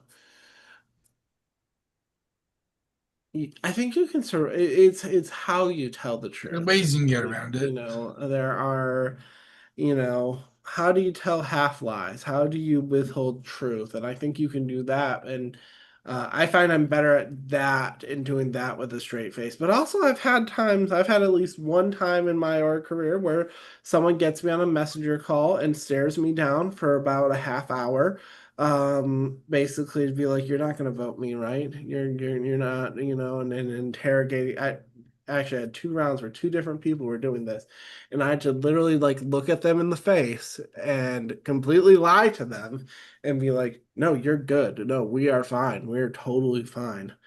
Yeah, I was voting them out, but okay. I mean, I've had to lie in games like sure, Big Brother games. Oh yeah. I will lie all the time. I mean, in the game Steve and I literally took final two. There were times I've lied to other people. There's Never some lied to line there. Steve. Never lied to Steve. Like, Yeah. Yeah, but sometimes you have to tweak the lines a little bit to kind of survive, right? Like if you sit here and played you're an org player and say you never lied in an org, I don't believe you at all. So I mean, there is one person I can never tell no in this org community. If they ask me to play a game, I'm saying yes, even though if I have a busy schedule. And yes, she is on your prod team, Brendan. I was like, which Miss Jenny London. She's I was one like, person I cannot say no. she is my number one recruiter. I will say that. Yeah, The she's other good one, at. the other one's Nicole. Those two are the people I cannot say no to, or they persuade really hard. See, They that's don't the like thing. I'm me. like, if I'm the one pushing hard, that means I'm really desperate. I need people. I mean, whenever I advertise for a game, I always have a hard time casting females because like not a lot of females want to play. I don't know if you run into the same bit, but Yeah, it has depended on the season. Our last season was actually very good. I think it was actually close to 50-50. Um, that has not been our luck other seasons. And I think that's just kind of the demographics of the org community. I think it does tend to be a little more leaning, male, and so and I have always said, and I've even gotten some criticism like, okay, you need to cast a more diverse cast, and I try, and I always strive for having the most diverse cast possible. But also I have to work with the people that apply. I mean, I get Um, that. I mean, and you have to look at, and there's ways you can look at like where are you advertising, where you want doing that, but also like you can lead a horse to water, but you can't make him drink. I'm also the type where I will reach out to the host of other pages if I can advertise. Like, I mean, I've reached out to you several Yeah. times in the past because I'm like, I'm not one to just go on a page and post something. Yeah, Like, especially if there's a current game going on. Like, I don't want to interrupt the flow of that game just to yeah, post an advertisement. yeah. And I've done that too, but people have also done it to my game too, and I usually say yes regardless. Um, I and think it's respectable. Like if yeah, you share for someone, then they should share for you. Like it's always that awkward thing. I'm like, oh, do I need to? I was like, is it a way I could, like, groveling on someone else's page, but also I'm like, we're one community, so it's like we can steal from each other, we can borrow ideas, we can advertise for each other, and as long as each game is it's not like I've never Yeah. seen a game that looks very different. Like I've done a Pokemon game, I've seen multiple orgs do Pokemon seasons. I've never seen a Pokemon season done the exact same way. So I mean, like, I will go look at pages if there's a current game going on. I'm like, okay, I'll ask them after the game is over to post something. yeah. Early in my hosting career, I was a lot more cognizant of like wanting to not steal challenges that I've seen in other orgs. But I slowly have realized over the years that everyone steals challenges from each other, oh yeah. because there's only so many things you can do with cups and ping pong balls. And so I've become a little, especially when I go into a play in Oregon, and realize I'm like, oh, you totally took that idea from me. Which is, I feel happens more the often more now than me stealing from other people. But also I steal stuff from TikTok. I'll see something, I'll be like, oh, I wonder how would that work if we made that like a, I know exactly what you like because, like, I'm doom scrolling TikTok middle of the night. Yeah. Oh, If something comes up. if I tweak that, then that will be as things yeah. I can. Well, concepts of just general like minute to win it type games tend to be good challenges. I don't want a challenge that's gonna take like 20 minutes to do. So something that you can do in like 1 to 2 minutes makes a lot of sense. I'm very cognizant about supplies that are needed, so I don't I tend to be very like cups balls. I've seen some games where like you need like, oh, all these different soda cans. You need 25 Whip, quarters. whipped And cream it is and hard to gummy find worms. 25 quarters for a game, by the way.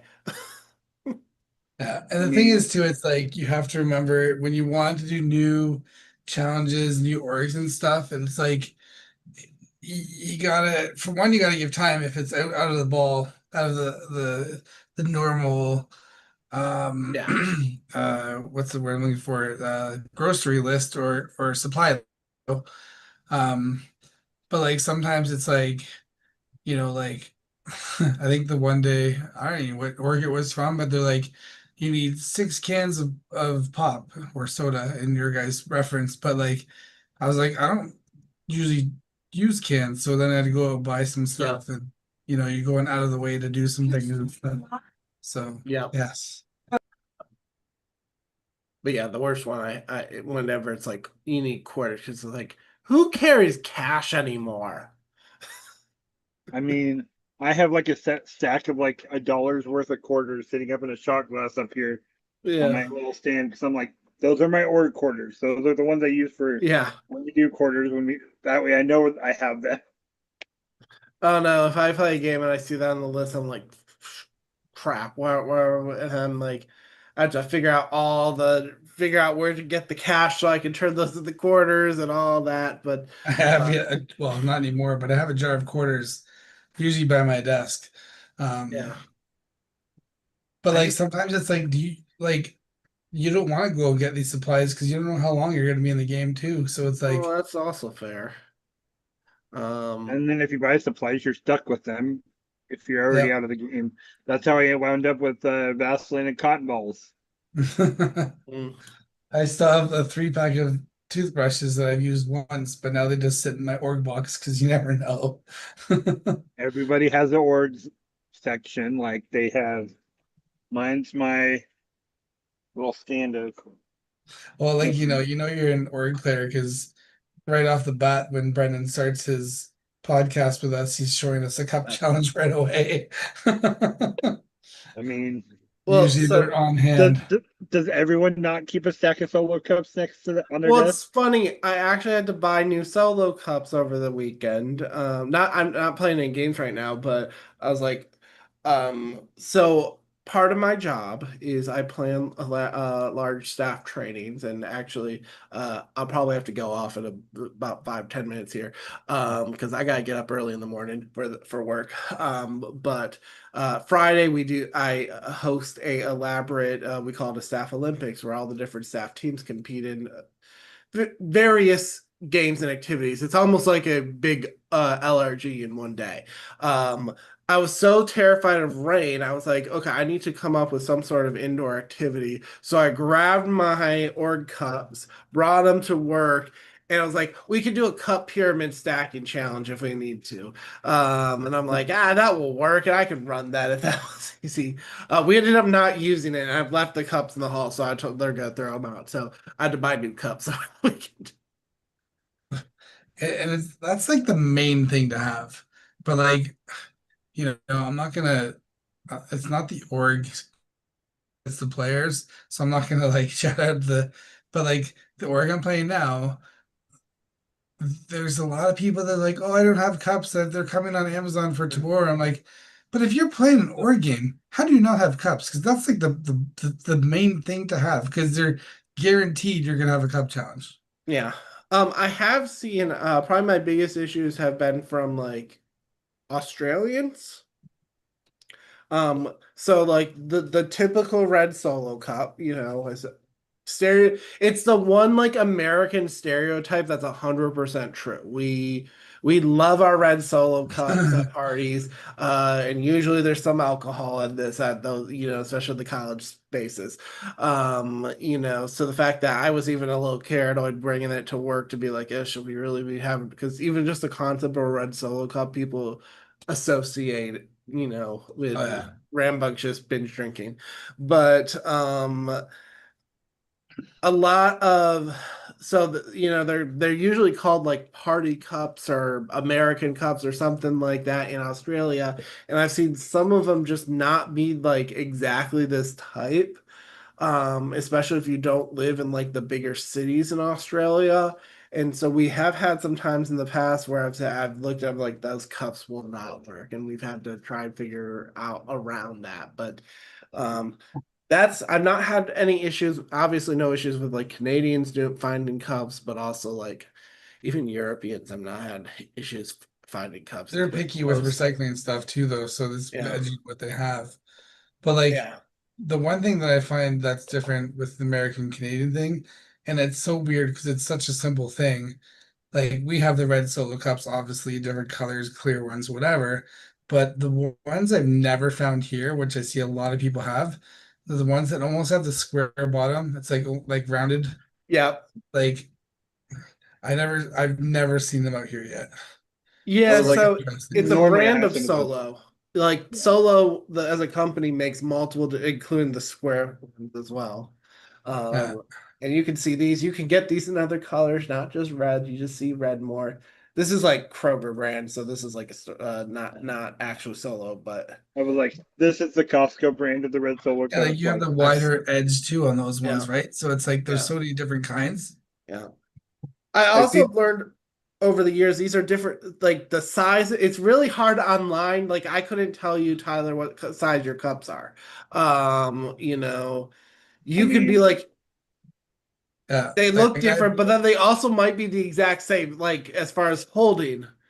It's like the 16 versus the 18. So I used to try to do I wanted to do like challenges like okay, if you like moved water from one cup to another, but I realized these cup if you have a smaller cup that just looks a little that gives you such an advantage, so I don't do those type of challenges. yeah. I mean, There's like three different kind of cups that I have that are red, but like the edges are different, the size is different, the bases are different. So it's like which one to use. I still have some in the package that I haven't used before because you know you're gonna need them. They get smashed, they get fall. So it's but that's like the one supply you need. And hear people say that they don't have that, and I'm like, you should not be playing. I Well, mean, I will say if you're gonna invest in anything, get the 3-star ping pong balls, not the 1-star, because they bounce way better. That's one thing I have oh, noticed. don't buy cheap dollar store brand ping pong balls. Go with the No, Walmart style. dollar stores have a I different made bounce. those mistake. I made that mistake before, and I realized I'm like these aren't bouncing. And then I got the 3-star ones. I was like, oh, okay, I can do this challenge now. I went to I think it was like a bin store, you know, like the Amazon return item and stuff like that. And there's a box. It was supposed to be like 28 ping pong, like official ping pong balls, but there's like two missing. I'm like, I'll take that. It was like $5, and I was like, mine. I'll totally use that. That's fine. So yeah, that's fine. Um, but I was like, yeah, these bounce way better. I mean, So pretty bad when I even have like ping pong balls and solo cups at work. Like, because I'm like, you never know if I'm going to be at work and the challenge is going to be too. I mean, playing prime time, you saw more of my workplace and you probably saw of my own home, like where I did a lot of my lives. it's the way to play. I do everything at home, so I mean, just made me think now. I'm like, is there a challenge due tomorrow? But nothing's announced. I just freaked out for a sec. I could have told you that one, like, I say, because I'm in all those chats. are you rocking the jury still right now? Yeah, It's probably pretty fun in there, I bet. well, I'll be real. They don't well, talk a lot. yeah, well, the work that kind of always reminded me, in case you didn't know, why I named the game Prime Time in the first place. Oh yeah. So when I played my first couple games, and and this is no shit on other games, but like, games that involve a lot of like random things that happen during the workday, I was like, I was like, as someone with a 9 to 5 job, I wanted like I want a game that can be accessible for someone to be like, working 9 to 5, and so during prime time hours that would be when you could be the when all the game events, all the stuff, and you wouldn't have to worry about anything during the day. And so now I admit a total Eastern time zone bias, but that's also why we're called prime time. So it's funny whenever someone asks me, it's like, can we like do our like tribal council at like 4 p.m., and I'm like, what's the name of our game? That's funny. I Yeah. mean, as someone who's on the West Coast Yeah. and a lot of orgs run on Eastern time, I've just learned to adapt to the Eastern time. Like, I'm like, oh, it's 8 p.m. is when that's run there. 5 I p.m. mean, my time. Well, it's funny with that. Like, we've had Australians every season, and I was like, tribal council is happening first thing in the morning for you. And then I I don't know how also, they do it. and then poor Bianca, who's doing from Europe, and I'm like, it's like you're wake. She's going to bed and waking up for stuff. I can't like when I sit there and I see people like we're doing a challenge at 8 o'clock and they're like, yeah, it's like 4 in the morning. I just got to go to work soon. But can we get this challenge done? I'm like, Yeah. dude, I will not be able to function to do a challenge before I go to work. Yeah. Well, But kudos on that, right? but speaking of that, I probably actually do have to go to bed. No, it's It's all good. 11:30 for me, and I gotta get up early tomorrow. But I really did enjoy y'all. That's me. I'm Eastern time too, so I feel you. Yeah. I'm Western time. It's still early for me, Yeah, Tyler's still laughing and dancing Ah, over yes. there. and I But don't work tomorrow, so I appreciate you coming on. I'm glad Absolutely. you had made some time for us. So I've always enjoyed prime time, so it was good to hear you come on and kind of explain yourself or stories and Yeah. org vibes and everything in between. So Yeah, it's just a good. quick plug. If you don't, Primetime Org on Facebook. We also have all our stuff on YouTube, Reality Primetime. We have most of this past couple seasons on Primetime. We also have a random mini that I kind of did some careful editing of once upon a time. And so you can go watch, even though, because Facebook deletes your lives now. So all our stuff is over there. So check us out, like, follow, subscribe, and all that jazz. That's awesome. Well done. Go follow Primetime, guys. If you haven't played it, I definitely for sure. suggest that you sign up and make sure you tell Brenden you want to play. So he'll get you on sometime. Maybe not right away, Yeah. but Not sure when our next season is. Probably going to be September-ish, but we'll get more information on our page. yeah, follow it. Go get it. I appreciate it, Brenden. Thank you All very much for right. coming on. All right. Right. Y'all have a good And one. Yeah. maybe we'll get you back. You never know. Yeah.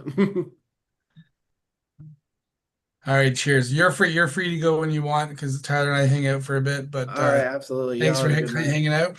Appreciate it. See ya.